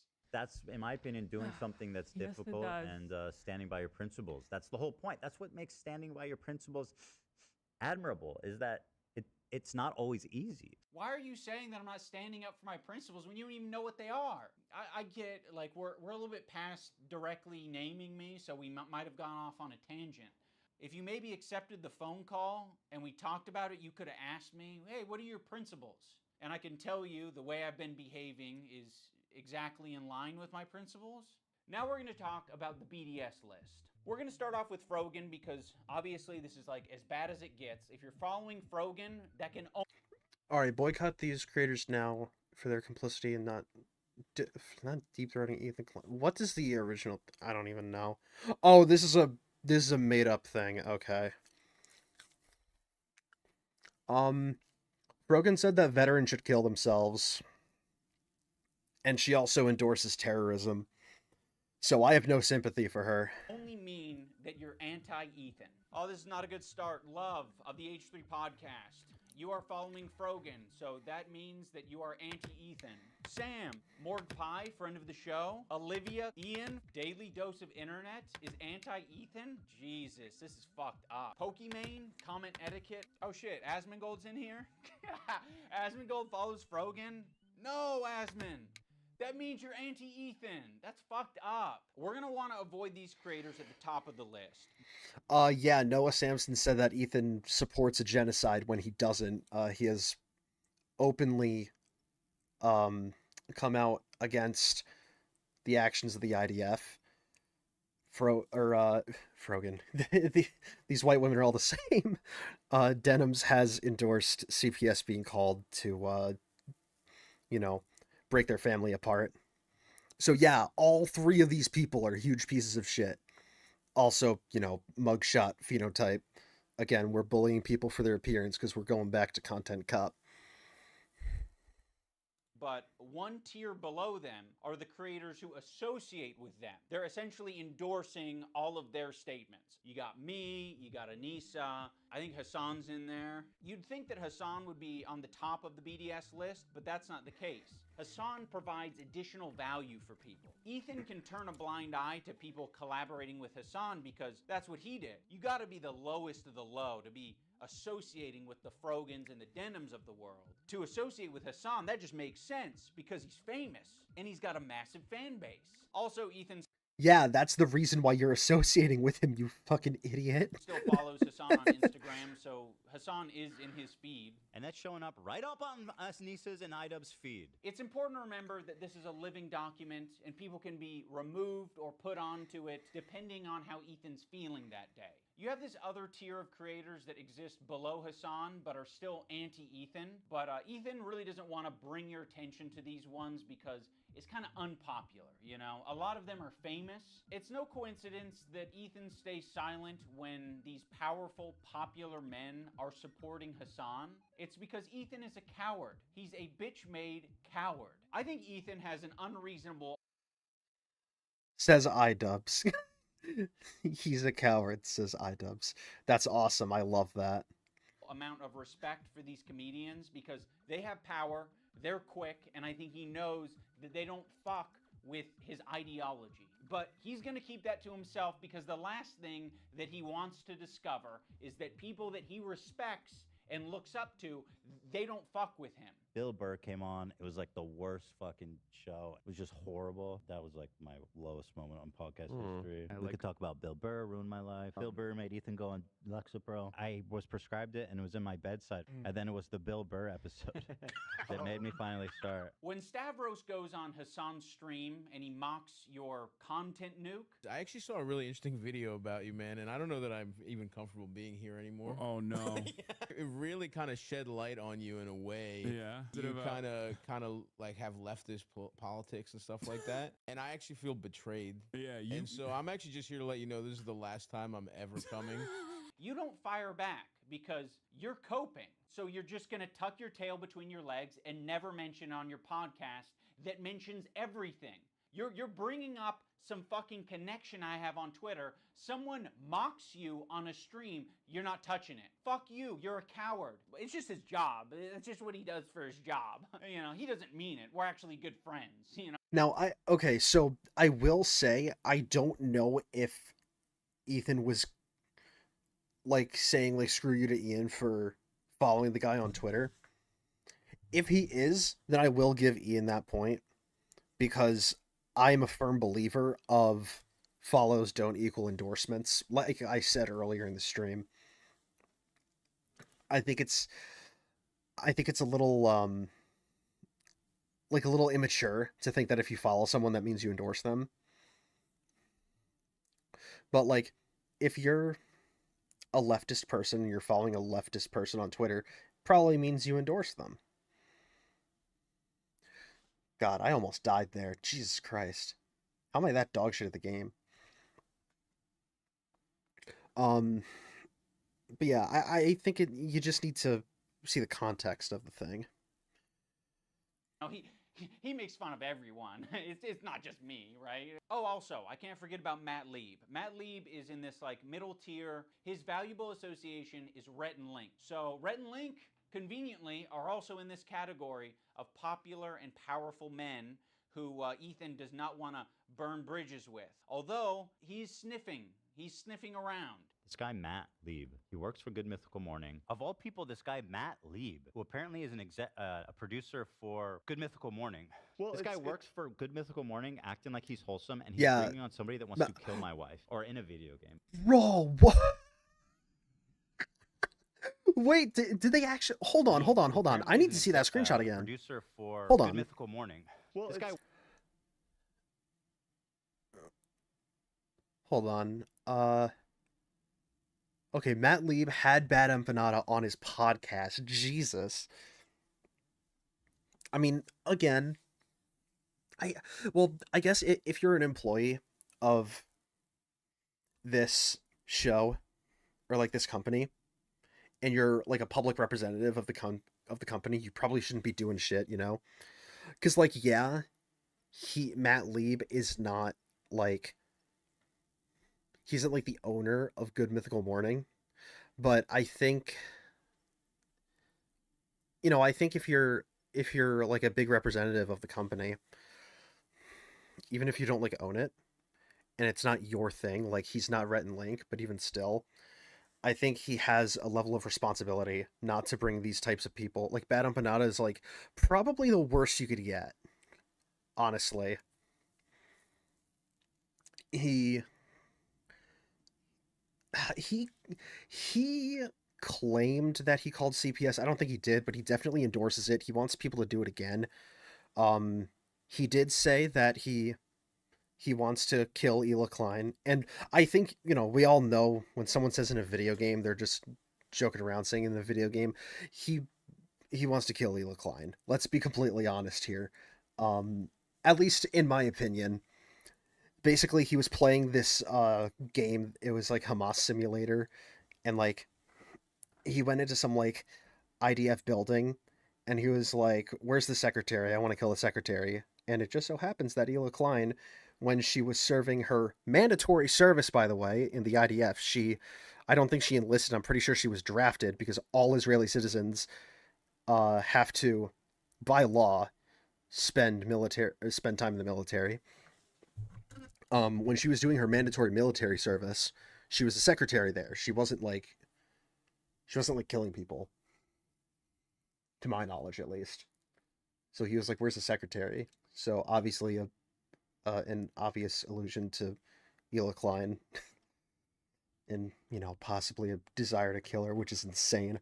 And funny that he's saying that he wants to kill the Jewish woman, and he's from Argentina, or he lives in Argentina. And we all know what, you know, what kind of Jewish-hating group went to Argentina. Makes you think. Works for Good Mythical Morning, acting like he's wholesome, and he's bringing on somebody that wants to kill my wife, or in a video game. And I think he should be fired, frankly.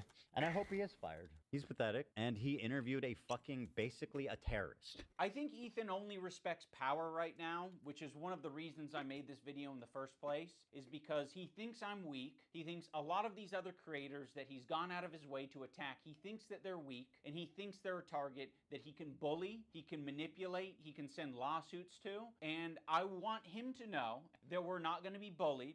You're being a piece of shit, and we're going to call you out. So here's the button. You've got a video, and you've got an audio. We're hitting both.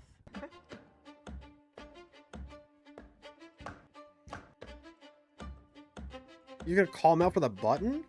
Really?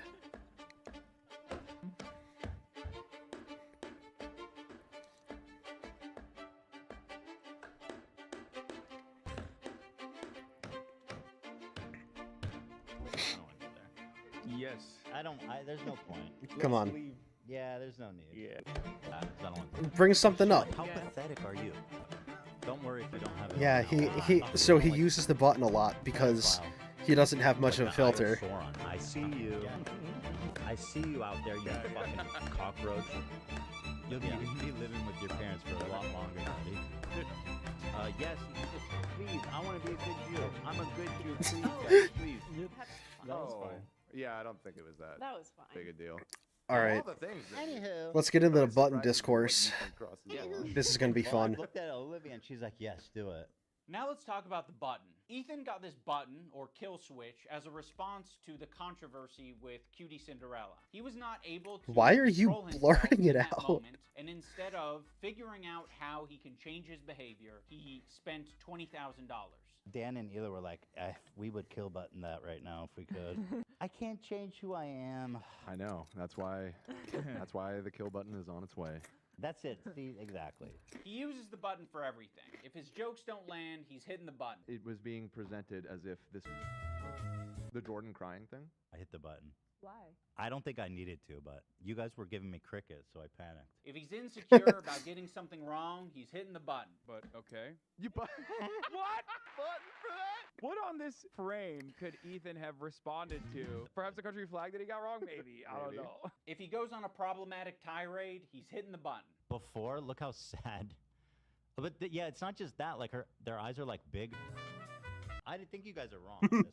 I think you guys are all wrong. Oh my god. I don't think he's unique in hitting the button. I think if I'm gonna be honest here. I kind of wish I had a button.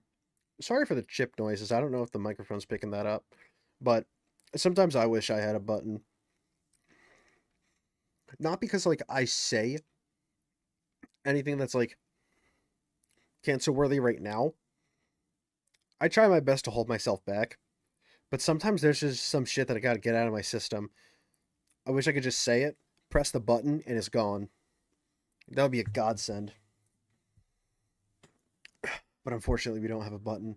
Maybe I could steal another one of Nicholas Diorio's bits. Oh, look at me. I'm stealing all his bits. He has a little button bit. for if he like holds himself back from saying a joke, he'll switch to a different scene that's just like the button. Maybe I should do that for my stream and be completely unoriginal. All of us had buttons, we'd hit the button all the time. But if you Mhm. don't have it, you operate differently. You think about what you're saying. You maybe plan for your show a little bit more. You maybe say, I'm not going to have my podcast be an emotional dumping ground for today. You instead say, ooh, it's important that we stay on topic. Also, the H3 community and Ethan himself use the phrase goblin mode all the time. Yeah, you know what? I'll give him this point too. I do think the button kind of de-incentivizes Ethan from, I don't know if that's a word. I'll say it dissuades Ethan from watching his language on his show. I get one of the bits is that he doesn't have a filter, but you can have no filter, but to a certain extent, you know what I mean? Like, you can't just like say whatever you want on your show, because then you're you know, it's gonna get you in trouble. So you gotta hold yourself back. But, you know, I think, like Ian said, all of us wish we had a button. Like I said, I wish I had a button sometimes. But I think having a button does, or not having one does have its merits. Because, you know, you get to kind of have to put a filter on yourself and be a bit more responsible with what you say online. So I'll give Ian that. I do agree with him on that. Time to excuse a lot of his shitty behavior or make it seem less bad. I've been diagnosed with goblin mode, actually. By claiming that what happens is he just gets into this like uncontrolled state he refers to as goblin mode. I do not call myself goblin mode. Yeah, oh, yeah, you did. Goblin mode? Is that what you're calling Tourette's now? To all victims of goblin mode, I would like to issue an apology. Well, he You got are there. goblin mode today. You're goblin mode. Look how many times you paused. The I'm fucking trying, video. bro. And I don't think there's no room for using the term goblin mode. I like the idea that you're defending yourself and the little guy by going goblin mode when a big corporation or a big entity is trying to attack you. Like, if you fuck me over, if you steal money from me, if you patronize me, if you do any of this shit like you're trying to do to me, to treat me like a fucking idiot, I'm crazy, dude. I've gone fucking goblin mode over way less. But you not thinking about what you're saying, not, you know, reflecting on your behavior, not changing your behavior, that's not goblin mode. That's being a child. Let's talk about the crew. I think the crew has been put in the worst working environment that you possibly can be for a fucking podcast. Every crew member has it bad. To be around Ethan, period, would be a nightmare right now. I'm standing by every fucking syllable of that, okay? What she did was abhorrent. And by I know now why this doesn't feel like Content Cop. We're just over halfway through the video, and I know why it doesn't feel like Content Cop. It doesn't feel like Content Cop because the old ones were like, he's confident, and he's like owning this person in the marketplace of ideas. I guess the marketplace of ideas isn't really the correct terminology, but you know what I mean. He's like owning this person. But here, it sounds like he's complaining. I think it's mainly his tone. Because it's not like the set that makes it not Content Cop, because he was in front of his setup before in the old ones. But I think it's just like the complaining about it and like defending all of his friends. This doesn't really feel like a Content Cop to me. Finally, after an hour and 50 minutes, we've figured it out why this doesn't feel like a Content Cop. the way, Just don't listen. Your critique of her is correct. It's just, you know, people are sensitive about women being called that word, and so like, how pathetic are you? You know what I mean? Well, I'm not assuming his pronouns. And fuck all these people. Go ahead. No, and I'm I- not yelling at you. I'm just... Kelly is a black woman, right? Yes.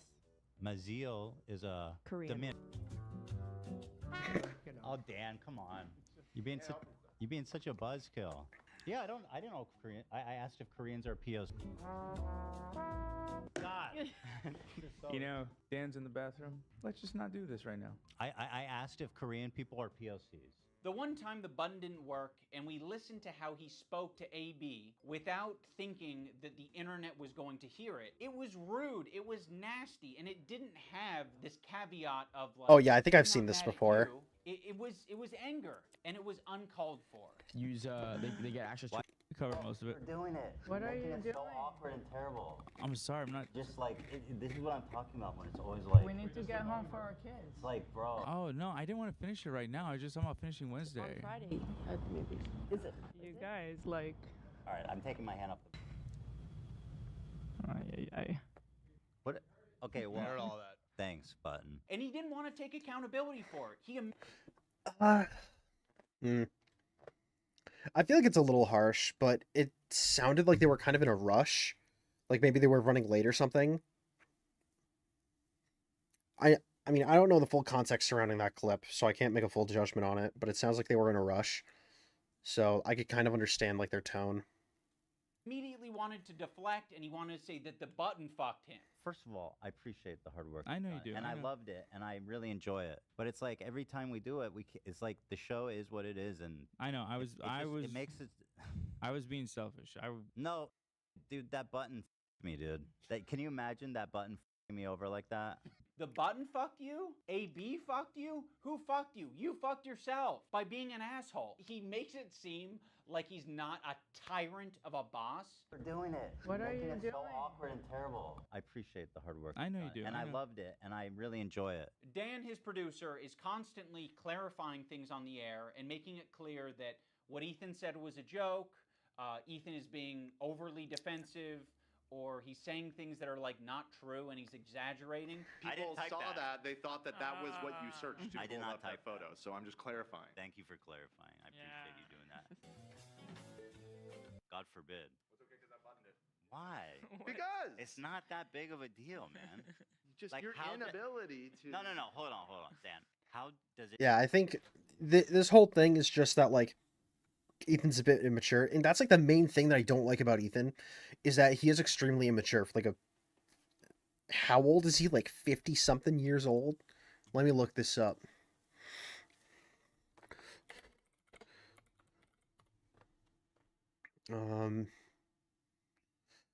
Does he have like a Wikitubia or something that I could look at? Wikipedia. 1985. So he's 40. Yeah, for a 40-year-old, he's extremely immature. I don't know why he's so immature. I mean, he got his start on YouTube like how long ago? Wasn't he in like college or something? I don't know. But I just wish he was a little more mature. That's my like main problem with him, is that he does act like a child a lot of the time. And it's just confusing to me. Like it feels like I'm more mature than him at times. And I'm 22 years old. It's kind of sad. Can we like skip forward a little? Refuses to give it back to them. Also, let's talk about AB's behavior, and Ethan Wait. leans on it so heavily. Hold on. In the same way that he leans on the button. Ethan is leaning on all of these people to be adults and look after his behavior and give all of this emotional and empathetic energy yeah. for Ethan, but Ethan refuses to give it back to them. Also, let's talk about AB and Lena, two Lebanese employees, and you just continue to talk about the conflict like they don't exist. It would be nicer, a lot nicer, for you to shut the fuck up about it. You're allowed to do that. Hezbollah and He's also allowed to have his own opinion, you know that? He's allowed to have his own opinion on his show. Like, yeah, the employees are Lebanese. I gotta take a screenshot of this face. The employees are Lebanese, but like, what are their opinions on the conflict? Do they agree with him that Hezbollah, which is I believe that's the one where like the leader wants to get rid of gay rights or something, and Hassan said he's well read or something like that, and was like glazing him, or was that the one who like wanted to do Holocaust too? I can't remember. But like, yeah, what are their opinions on this? Maybe they agree with Ethan, and that's why he's talking about it. And Syria alone killed double that much. All right, I'm gonna move on. I just want to play Hassan talking about Bad Empanada. Ethan doesn't want to change, and he wants to bring the entire crew down with him because he's putting them in this position every day, right? But it's more important that he gets this shit off his chest. It's more important that he dumps. We're all familiar with Goblin Mode. Well, Ethan debuted a new mode recently. And by the way, my ratio is pretty good. Like, I'm looking at like 20 Goblin modes to 1 too far. Demon mode, let's call it. What makes Demon Mode different than Goblin? That's not recent, dude. That was a while ago. Ethan's like chubby as hell. Can we look? Ethan does not look this fat, and Hila's not blonde. He said this was recent, right? And he wants to bring the entire crew down with him because he's putting them in this position every day, right? But it's more important that he gets this shit off his chest. It's more important that he dumps. We're all familiar with Goblin Mode. Well, Ethan debuted a new mode recently. And by the way, my yeah, ratio is recently. pretty How good. long ago was this? I'm looking at like 20 Goblin modes to 1 too far. Like, her hair is like maybe 50% longer, and her entire head is what's it? Back to brown now, and he's not as fat. So, like, how recent is recent Demon mode, let's for call it. iDubbbz? What But makes what is Demon Demon mode? different than Goblin Mode is goblins aren't really like an intimidating, powerful force. If the goblin is persistent, it can get what it wants. When I'm done with the other one, the big one that's dropping probably next week, my full attention is going to you, George. Like the Eye of Sauron. I see you. I see you out there, you fucking cockroach. Ethan, the reason the internet got behind you when you were being sued by Matt Haas or when you were being sued by Ryan Kavanaugh is because people saw you as the underdog. They saw you as the guy who's defending the common man. I'm suing, and I cannot wait for you guys to read it. At the moment, we are writing 3 complaints for 3 people. You are doing the classic rich asshole thing. You have a deficit of friends. You have a No, he's not doing the classic. Okay, hold on. I'm gonna play this for a little longer, but I think he's talking about the Noah Samson thing. If he doesn't bring up Noah Samson, I'll bring it up because it needs to be brought up because that's what Ethan's lawsuit's about. surplus of enemies. You feel really bad. You feel hurt. But you also have a surplus of money. So what can you do? You can use that money to bully and intimidate people. These public legal threats that you're making to fellow creators, these legal threats that you're making to people on Reddit, on Twitter, you're like, I'm hurt. These people are hurting me. What do I do to stop it? There's nothing I can do to stop it. I'm powerless. No, you have a ton of power. You have a ton of options. You have a ton of choice. That's exactly what you get for being filthy rich, is you can do all of these things. I've never want to sue someone for defamation, but like at what point do you kind of fucking have to? I mean, this is like basically someone calling you a pedophile. Be like, yeah, no, Ethan's a pedophile. Dan Clancy or whatever, like the CEO of Twitch, and being Pedophile. Dan KKK Clancy has a similar view of Hitler. Because Dan Clancy, the Nazi, fucking anti-Semite. There are certain things you can accuse people of that rise above to make it. Yeah, again, I think the pedophile comment's a bit much. He's definitely a gooner. He definitely needs to put the fucking hat on. But I think, I don't know, calling him an anti-Semite when he glazes the biggest supporter of anti-Semitic terrorism, I don't think that's much of a stretch, in my opinion. Like actionable, which is like wrongfully accusing someone of being a pedophile, a sex criminal, a murderer, shit like that. Dan Clancy Online. now, in other words, he is a pedophile. You have so much less to go off of saying that Oh than no, anybody I was has just saying about based Dream. on his looks. Just on his based on his Well, looks. at least he's self-aware. You can't call him... Wait. It's 100% a joke. Okay, you can't call him a pedophile then, based on his looks. You gotta say he has a mugshot phenotype, alright? I'm gonna make that word popular. All right. I think I coined the term mugshot phenotype, and I'm gonna make it popular on the internet. Certain people just have mugshot phenotypes, and Dan Clancy is kind of one of them. I have no evidence to conclude that. And it doesn't mean that the person is a pedophile. It just means that they're insanely ugly, and it looks like they belong in a mugshot. Not saying that they deserve to be on a mugshot or that they have committed a crime that needs to be on a mugshot. Just saying that, like, you know, they kind of fit that look. That's what I mean. He is. One of the more notable legal threats that Ethan has sent out recently is against Noah Sampson. Okay. I have nothing but vibes to gain, and potentially your money as well. Don't worry if you don't have it all now. I'll garnish your wages. You're going to be living with your parents for a lot longer, buddy. 26, you know what I mean? Try 46. Noah made a video that was critical of Ethan and other content creators when they're talking about Israel and Palestine. I mean, the way he's talking about Noah on his podcast is so fucking creepy and weird. Is this a new thing? This is a new thing. This happened during the show. Upon initial examination, it seems to check out, and it's not great for young Noah. Can I say that? Don't say it yet. I'll say it. So he's a rape. So of course his standard. I don't know what he's accused of. So I'm not. He's a actually gonna what? say Ethan brought on a former partner of Noah to basically just shit talk him and say that he's a bad partner. But that's all that Ethan was able to extract out of it. You are not accusing him of committing any crimes or doing R-word or anything like that. The accusation is that he's a sleaze. Absolutely. Noah Yeah. Sampson, as far as I know, is not a rapist. Fuck you to Noah Sampson. So it's okay. So this specific thing has, like, he shouldn't have even done that. Because, like, accusing some guy of sleeping around, like, yeah.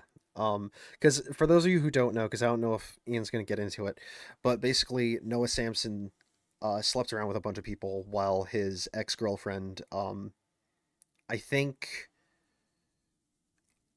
she wanted to stay exclusive, or it was something like that. Like, she wanted to stay exclusive, or, like, he wasn't entirely honest about sleeping around with her.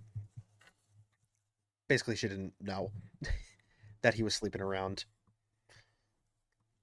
And it's like, yeah, it's bad, but, like, it's not something that's, I think, worth blasting him for on the internet. What you could be blasting him for, though, is calling you a genocide supporter, which is factually false. Who's not just a liar and a scumbag, but also a creep. Allegedly. Allegedly. Now let's talk about the left-leaning Democrat. He presents himself as someone like me, a left-leaning Democrat who supports basic things. Okay, so he didn't even talk about the genocide thing. So yeah, Noah Sampson made a video calling Ethan Klein a genocide supporter for saying that Israel doesn't deserve to be obliterated. And then Ethan was like, yeah, you're just straight up lying about me, because he has openly disavowed the actions of the IDF in Palestine. So it's just literally factually false. The proof is on the internet, but Noah just decided to ignore it. So he sent up a cease and desist. And I don't know if they're going to go through with a lawsuit. I kind of hope they do. Because Noah Sampson just... He completely deserves it. He completely deserves it. I'm stealing from Nick DiOrio again, but I hope he gets generational debt. That's my genuine opinion. I hope his kids have to suffer for what he did. The thing that made me start to question Ethan's intentions is that when he was suggested to talk to Sam Cedar, a fellow... If he has kids, because I don't know if that guy's having kids. I think, no, that's a button moment. That's a button moment. I'm not going to say it. Progressive, a guy that Ethan respects and looks up to. He works with Sam Cedar at the Majority Report. I respect him and what they do there. He kept saying that it was racist or anti-Semitic to suggest that he talked to someone who's within the same ethnic group as him. That's why I said yesterday, like, I urge Ethan to talk to Sam Cedar. There are very thoughtful, very kind anti-Zionist Jews out there that he could talk to. I don't think that I will be able to reach him. What's the insinuation that I only listen to other Jewish people? You need to talk to my pre-approved list of Jews that like agree agree with me on everything. You know, it doesn't matter if they're Jewish, dude. It doesn't matter if they're fucking Jewish. I think most Jews. I don't think Jews this at is large crazy. view it. I don't think that is the. What in what position are you to even say that? It's not speak for my motivated entire by ethnic myself. group. It's motivated That's by crazy to me. Jews against anti-Zionist No, Jews. seriously, how can you speak for my entire ethnic group? I find that really interesting. Ethan, I don't know what to fucking tell you. This is like step one of having a leftist ideology, is recognizing our race, religion, nationality, all this shit, all shape our experiences as people. That's the reason why it'd be better served. Well, if- Ethan's not a leftist. He's a liberal and has been the whole time. You're just pretending to be a leftist for money. to have this conversation not with myself, but with an anti-Zionist Jewish person. Why does it matter if they're Jewish? Because I'm not Jewish, and you've said in this conversation that, like, how can you tell me how to feel about the situation? Yeah, but how is one person a representative of Jews at large? I'm just telling you how Jewish people around the world interpret that phrase. So yes, Ethan, on occasion you might be suggested to talk to someone who has some crossover with you. It doesn't have to be your ethnicity. It could possibly be someone who shares progressive ideology with you. It could possibly be someone who is of your same gender. I think Ethan understands this concept very well. He listened to these women on his show when they told him that he shouldn't be calling women bitches. This bitch is intolerable. You are such a nasty fucking bitch, Ken. I don't know if you can call her a bitch though. She is a bitch. She's what a do you- fucking. okay, You're right. I'm I call her a curious- see you next Tuesday. Listen, if I you have could. you have. Curious, what do Lena and Sam think about it? I wouldn't be okay with that. Yeah. Yeah. Yeah. I feel like that it's for the girlies, Ethan. But I So agree. you guys all seem to Yeah, be I in consensus. Who's he talking about? Form. I think to respect the women here in the room, I'm gonna have to pass on saying that. The infantilization of Ethan Klein is fucking nauseating. He's not a child. He is absolutely capable of looking into Hassan, learning about his politics, interviewing, doing loads of things to figure out where he stands. He presents himself as someone like me. He had an entire podcast with Hassan where Hassan, like, I guess lied about his politics because Ethan thought he was a liberal. And when he got full on leftist mode, Ethan was like, I'm going to cut ties with this guy because I don't agree with him. That's what happened. He did learn about Hassan's politics, and he didn't agree with them because, unlike iDubbbz, Ethan Klein isn't going to side with the most profitable streamer because Ethan Klein has not yet fallen off to the same degree that iDubbbz has. Left-leaning Democrat who supports basic things. And for the first time, I noticed an inordinate amount of radical, hardcore leftists. I mean, I thought we were social democrats, not whatever this was. This comment from Hassan really started to sound some alarms in my head. I was already getting uncomfortable with our partnership. I started to wonder if I had any idea who this guy actually is. You made how many episodes with Hassan? Like, this guy made a fucking program with the big... Yeah, he made how many episodes with Hassan where Hassan was hiding his power level, so to speak, about his politics. And then when he started to go mask off, that's when Ethan started to be like, hey, I don't like this. This mega leftist on the platform, now he's acting like he was tricked and he was incapable of figuring out what this guy's beliefs were. Bro, I didn't make the fucking leftist program. You did. You made fucking, what, 60 some odd episodes of this shit for hours talking to this guy? You didn't have a problem with any of it until, Ethan talks about being aware of Hassan's 9/11 comments and then sort of leaves it at that. Like it was just a joke. Actually, I think Ethan describes them as edgy moments or jokes. You might remember him from such classics as... America deserved 9/11, dude. Fuck it. I'm saying it. Now, to be clear, I knew about all these edgy and controversial jokes at the time we made the show together, because who am I to judge? No, Ethan, those aren't jokes, right? When someone makes a controversial statement like that, that's not them They're not trying jokes? to be funny. I can understand why you would conflate the two. That is someone who is extremely frustrated and passionate about a particular topic. In this case, American imperialism and terrorism. You could have looked into that. You could have talked to Hassan a little bit more and found... No, it's not. It's it is Hassan thinking that it's okay that nearly 3,000 people died on 9/11 because he fucking hates the country that he was born in the country that he lives in. He hates his country. That's why he said it. He wishes he was anywhere. Well, no. I was going to say he wishes he was anywhere but here, but he can only say the shit he says here. I'm pretty sure he can't say this shit in any other country. Like, you can't like criticize the government as much in like, say, the UK. I don't know how Canada's free speech laws are, but like, at least in the UK, they basically have no free speech. Hassan would be like imprisoned for saying anything about the UK government in the UK. So like he can only say the shit that he says here. That's why he stays here. But I think if he had the opportunity, he'd go somewhere else because he fucking hates this country so much. It just baffles me, dude. Like I hate to be that guy, but if you hate America so much, just leave.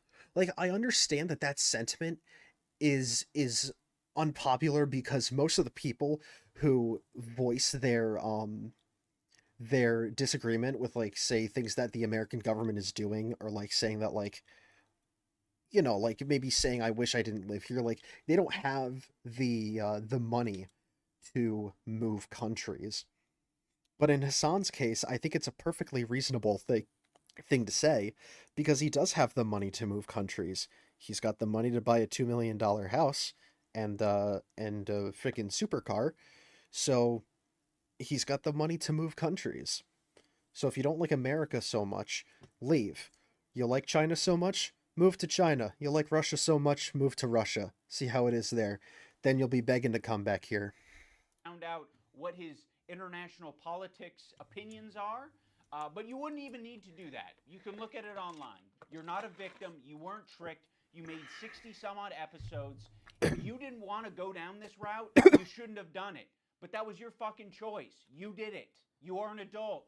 When Ethan and Hila are watching Matt Lieb saying that one state doesn't represent all Jews, they cannot wrap their heads around the idea. No single person represents all Jews. I'm just telling you how Jewish people around the world interpret that phrase. No single person represents all Jews, as no single state represents all Jews. This is another weird thing. Oh my Israel God. Israel. This is a lie that I see Hassan and people pander. They say that Israel's going to war on behalf of Judaism. They have never. I don't believe that that's ever been stated, and I don't think Israel ever explains that it's like.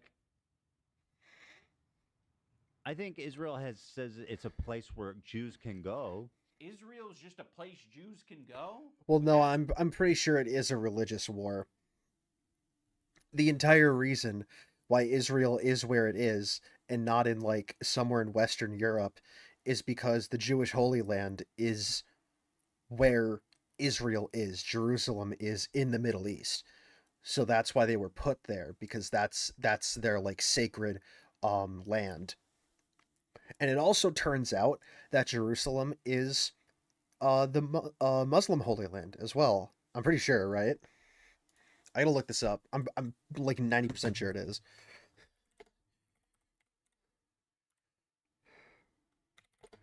I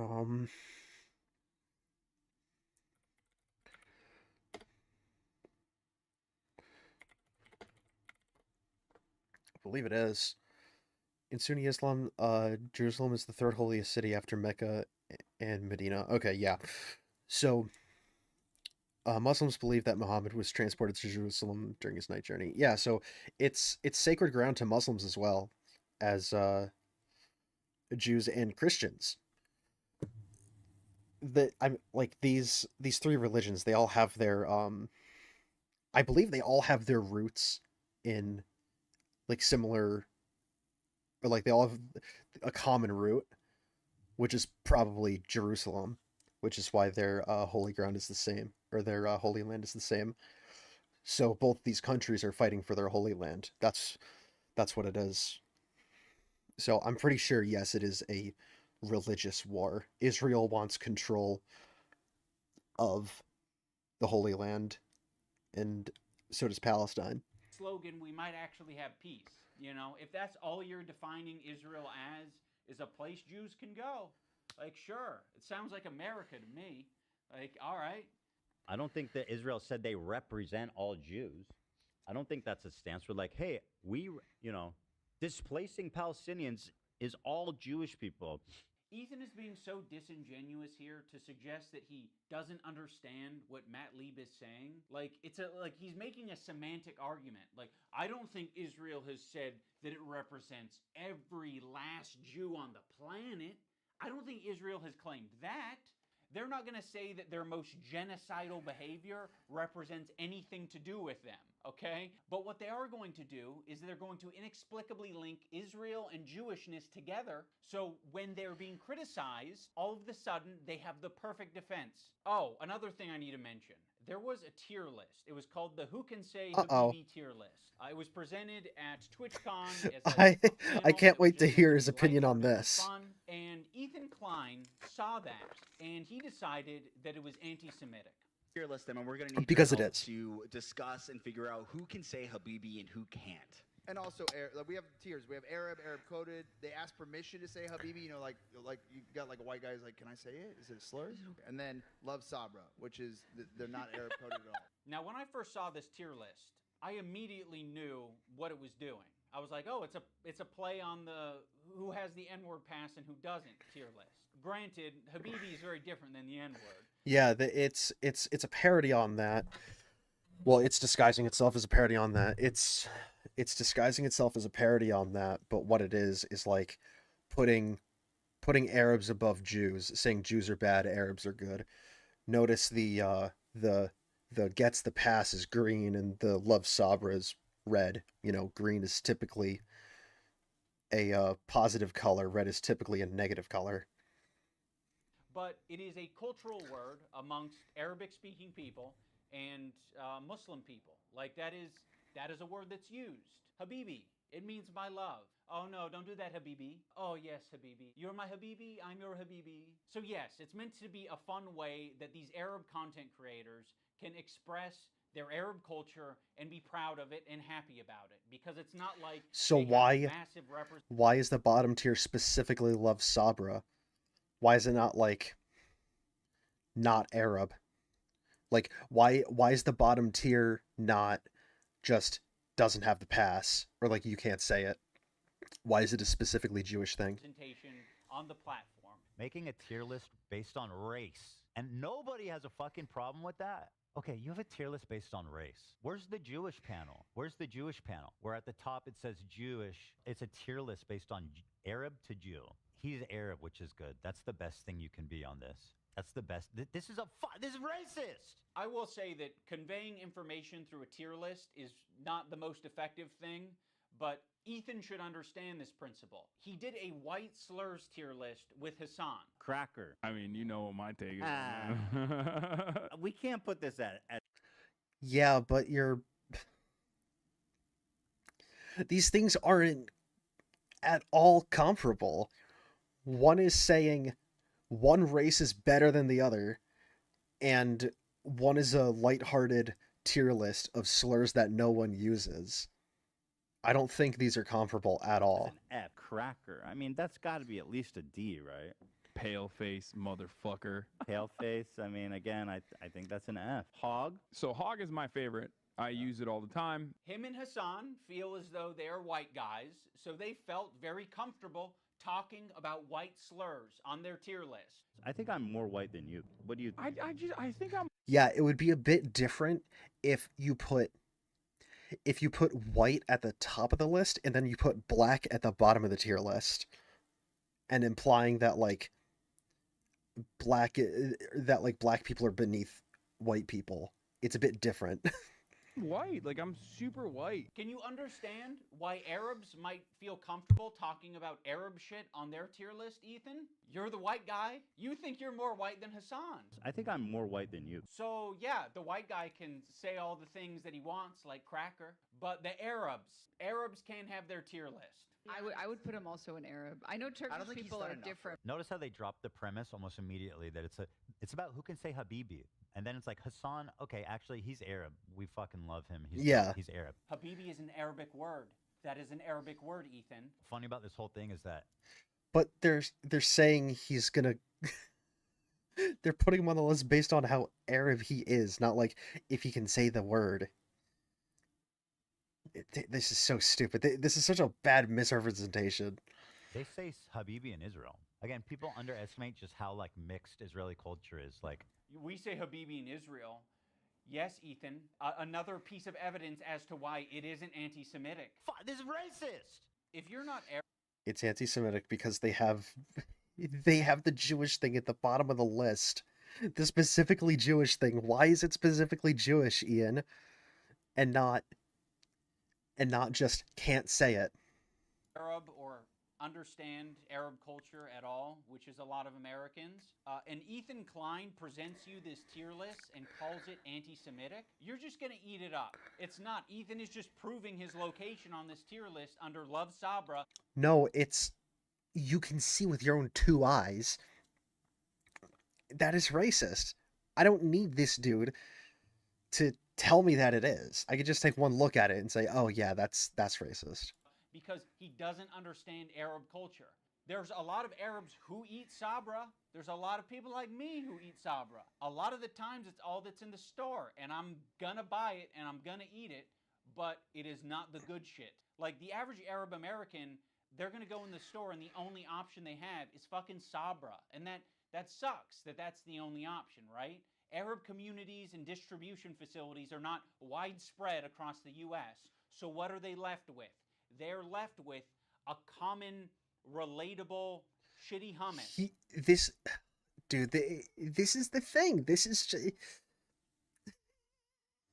Oh my god.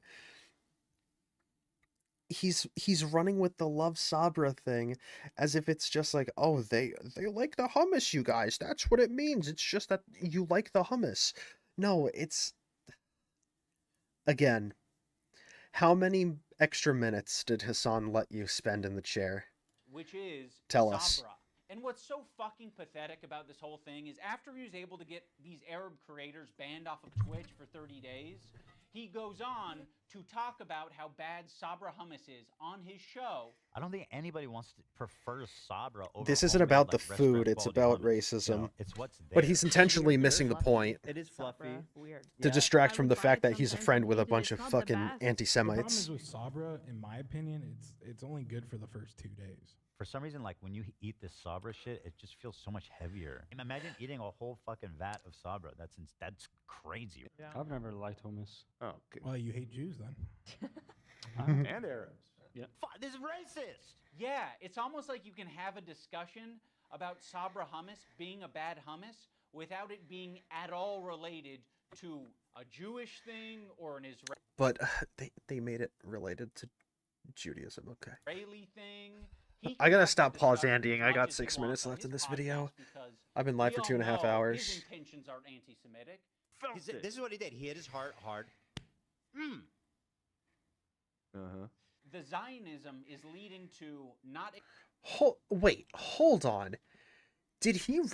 Wait, I gotta... I'm sorry. I've been rewind Andying this whole friggin' stream. I need to see that again. All related to a Jewish thing or an Israeli thing.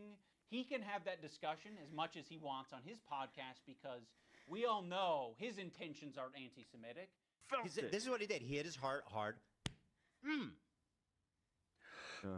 Dude, that is that's such a bad misrepresentation.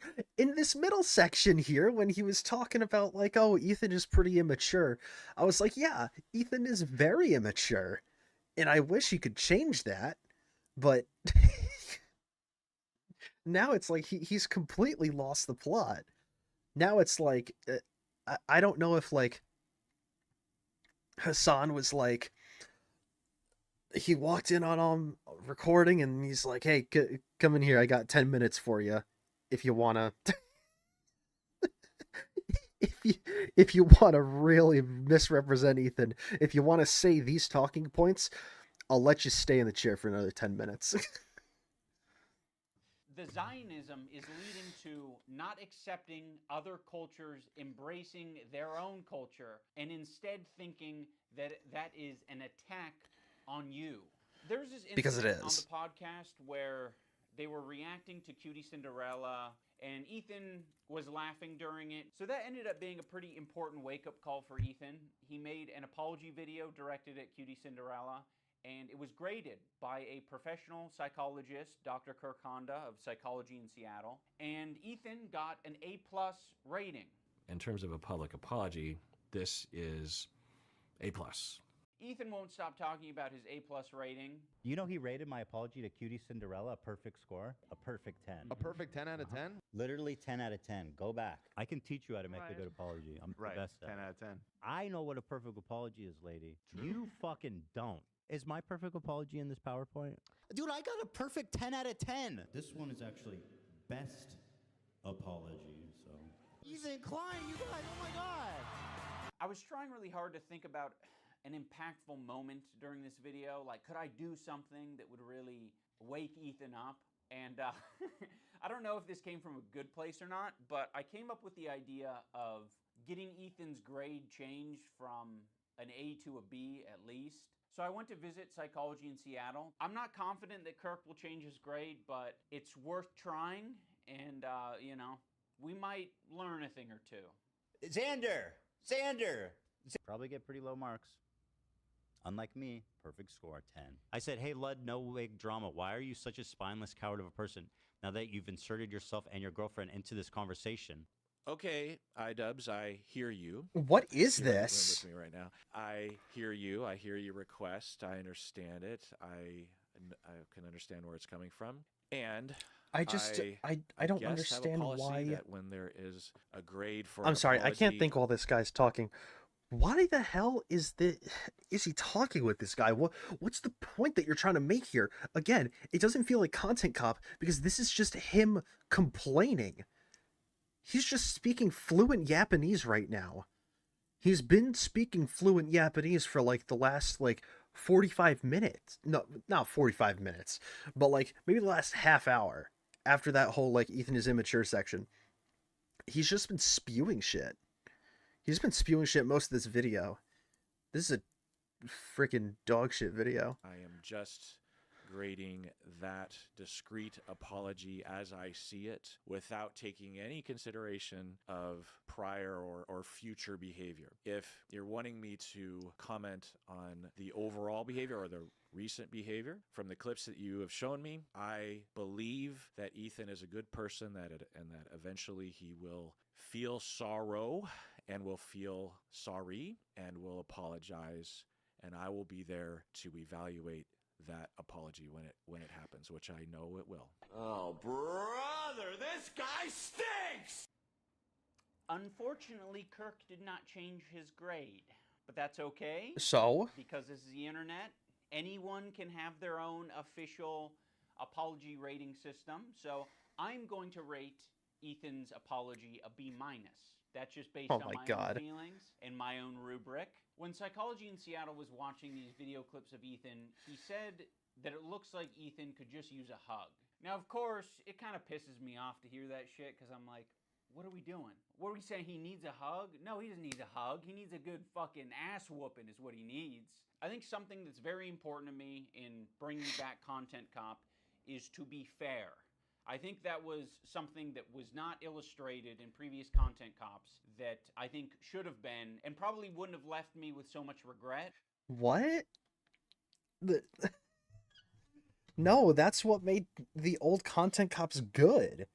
Is that you were freaking really beating the shit out of these guys. Like, yeah, of course, hide the chin wasn't fair to Leafy, but it wasn't supposed to be. You were calling him out for being a hypocrite, for making fun of people, yet being self-conscious about his own appearance. So yeah, it wasn't, I mean, in a way, it was fair, but it was extremely biased, and you were really ripping these people apart. People didn't watch the Content Cops for fairness, for a fair assessment of the I guess the content criminal, you could say. They were looking for the Content Cop to see you rip into them. That's what made them so good in the first place, and that's why people love them. And that's why people aren't really going to like this. Ethan deserves all of the criticism that he's getting. I think it's very valid. But I also think, at the end of the day, we should acknowledge that he's human because he is human. And he is in a situation that's making him extremely scared, paranoid, defensive, sensitive, and I'm sure other features and feelings. In the spirit of Kirk saying that it looks like Ethan could just use a hug, I have challenged some of his most powerful haters to put down the haterade and just say something nice and charitable about him because I think he deserves it. I just wanted to say that. Oh, I just realized every time I use this Fortnite footage on a stream, I forgot one of my friends in Fortnite is George Floyd. I just looked over at the gameplay. I really should have bleeped that out while I was putting these videos together. Whatever. I'll do that this weekend. I respect that you are genuinely yourself on the internet. I think a lot of other people respect you for it as well. I think. Holy shit! Wait. Oh my god. She's covering up. She's actually being a sensible person and not showing off her cleavage on stream. This is insane. This is like the greatest video of Denim's, like, ever. That's a big reason why people were drawn to your content in the first place. I think that's a lot of the reason why your employees chose to work with you over anyone else. Ethan, I think it's respectable that you even began this journey to leave behind the anti-SJW crowd and step into a more empathetic worldview. I know it's not easy. Ethan This dude... Bro. So, Shonda Black, I talked about him earlier as the token black friend. I don't say this out of like a bigoted mindset, but simply out of the fact that this is who he is, and this is his role in the, like, I guess, streaming and content scene. His only role is to talk about racism. There hasn't been a single clip of him I've ever seen where he isn't talking about race. I'm not calling him the token black friend of Hassan's group to be mean or to be racist. It's literally what he is. He is the guy who is there to talk about racism. He is the black guy who's there to educate the whites about racism. That's his entire point in this group. And I think it's kind of degrading, to be honest. Like, I wouldn't want to hang out with these people. If I was in his position, it feels kind of gross. Also, Matt Lieb, I'd like to see who or what this guy can say after he said, yeah, let's take his kids away. Fine. I think that when you are being goofy, when you're being silly, when you are being lighthearted, and just having fun with your friends, I think that is when you're at your best. So I'd love to see more of that. That'd be sick. I will be reading my letter off. Oh, no. I don't want to sound robotic. H3 used to be the sports figure that I used to watch. I hope that one day gets back to what I remember. You were one of the inspirations for me to start creating content, so all this has stunk. I hope you really hear this, and I wish you the best. I think Ethan Klein rocks a buzz cut pretty good. And Oh, no. He's got a good choice of facial hair. I think it's... Yeah, you'd think he has a good choice of facial hair because everyone does. I've got this big-ass, bushy-ass Santa Claus beard that I definitely can't rock, but I'm rocking it anyway because I'm too lazy to go to the barber to get it trimmed. And I've got better facial hair than you. Jesus. Really cool what he did 8 years ago, fighting that frivolous lawsuit. That was pretty fucked up. And fighting it, he changed YouTube for the better. And I thought that was cool because I thought it was like he was fighting for free speech. I also see the dynamic of Ethan and Neil. Bro. It's really hard. Come to on. be a couple online and see people attacking your partner, and it's like, okay, like if you come to their defense. I didn't believe this for a second. I don't think these people mean any of this. And this is just the cherry on top right here. You're crying to the apology guy about how much you respect Ethan and Hila's relationship. after saying that, like, you didn't, like, fucking owe them to stick up for them. Fuck you. That doesn't You always piece help of them, fucking shit. Right. Sometimes that makes it worse for them. Garbage I human have being. been Jesus kind of Christ. Slipping into a very unhealthy place where it's gotten worse and worse, and I get criticized more and more, and I get more defensive and more pulled up. A feeling of almost infallibility, that I could take anything on. It led me to make a lot of mistakes, and then when I was criticized for those mistakes, then I would act extremely defensive and nasty and not really processing them in a healthy way.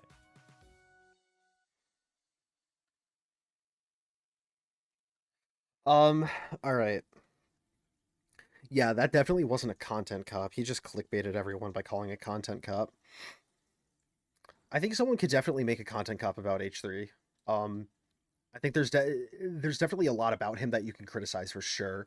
Like I am, you know, as I said in my content nuke reaction, I'm not an Ethan fan.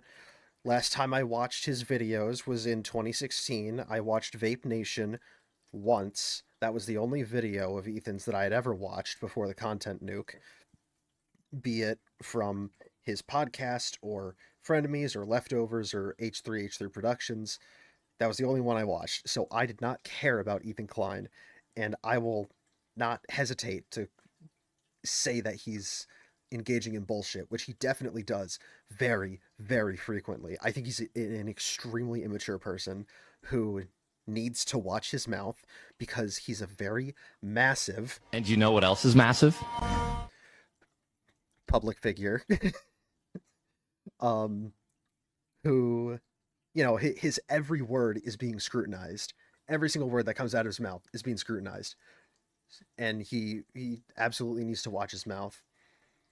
However, I do think there are many actors who are being malicious towards him, who, because they are friends with Hasan, who coincidentally, I'm pretty sure wasn't featured in that whole thing where these people are telling him how good a guy he is.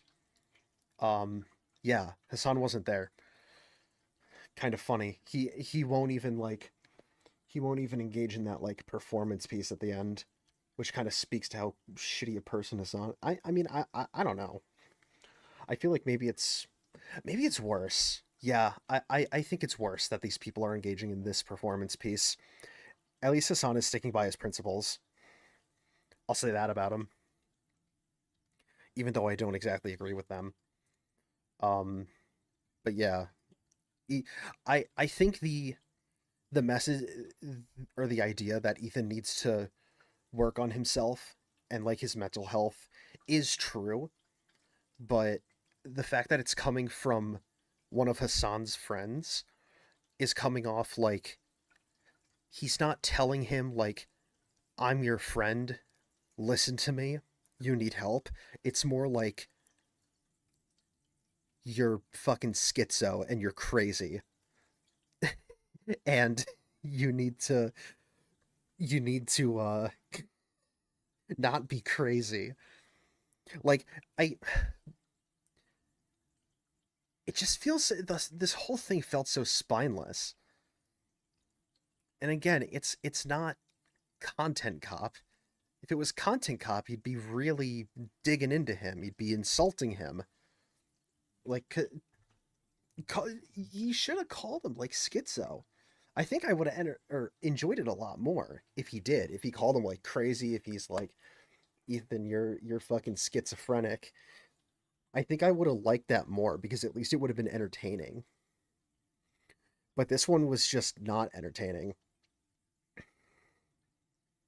It was just kind of like, I don't even know. Like, I feel like I wasn't talking a whole lot. I mean, 2 hours, 40 minutes for an hour-long video, that's pretty good. I went for 6 hours on the content nuke. So I feel like it just wasn't that... There wasn't really much to say about it. It's just like all a bunch of the same thing. I think the one part where I might have screwed up is the part where I was talking about, like... where they were talking about, I think it was about denims with the CPS thing. They might have been or they were talking about Ian and Anissa about the CPS thing. They might have been calling them out for following some guy on Twitter. If that's true, I obviously don't agree with that. But I generally think that Ian had more misses than hits.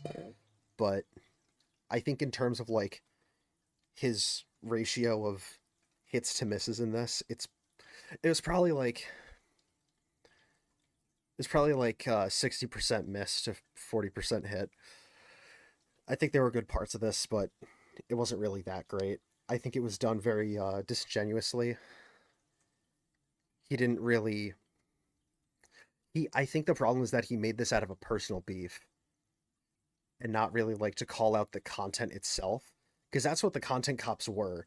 They were calling out this person's content, but this one just wasn't. It was calling him out as a person. And I think that's everything I have to say on this. I'm going to sign off for the night because I have to get up at like 9:30 tomorrow morning because I'm going on a road trip. So I'll see you guys next time. I don't know when I'm streaming next, but follow me on Twitter, Biggie_2988 on Twitter to get updates on when I'm streaming next, and also for my insane ramblings about whatever I want to talk about on Twitter. So yeah, I will see you guys.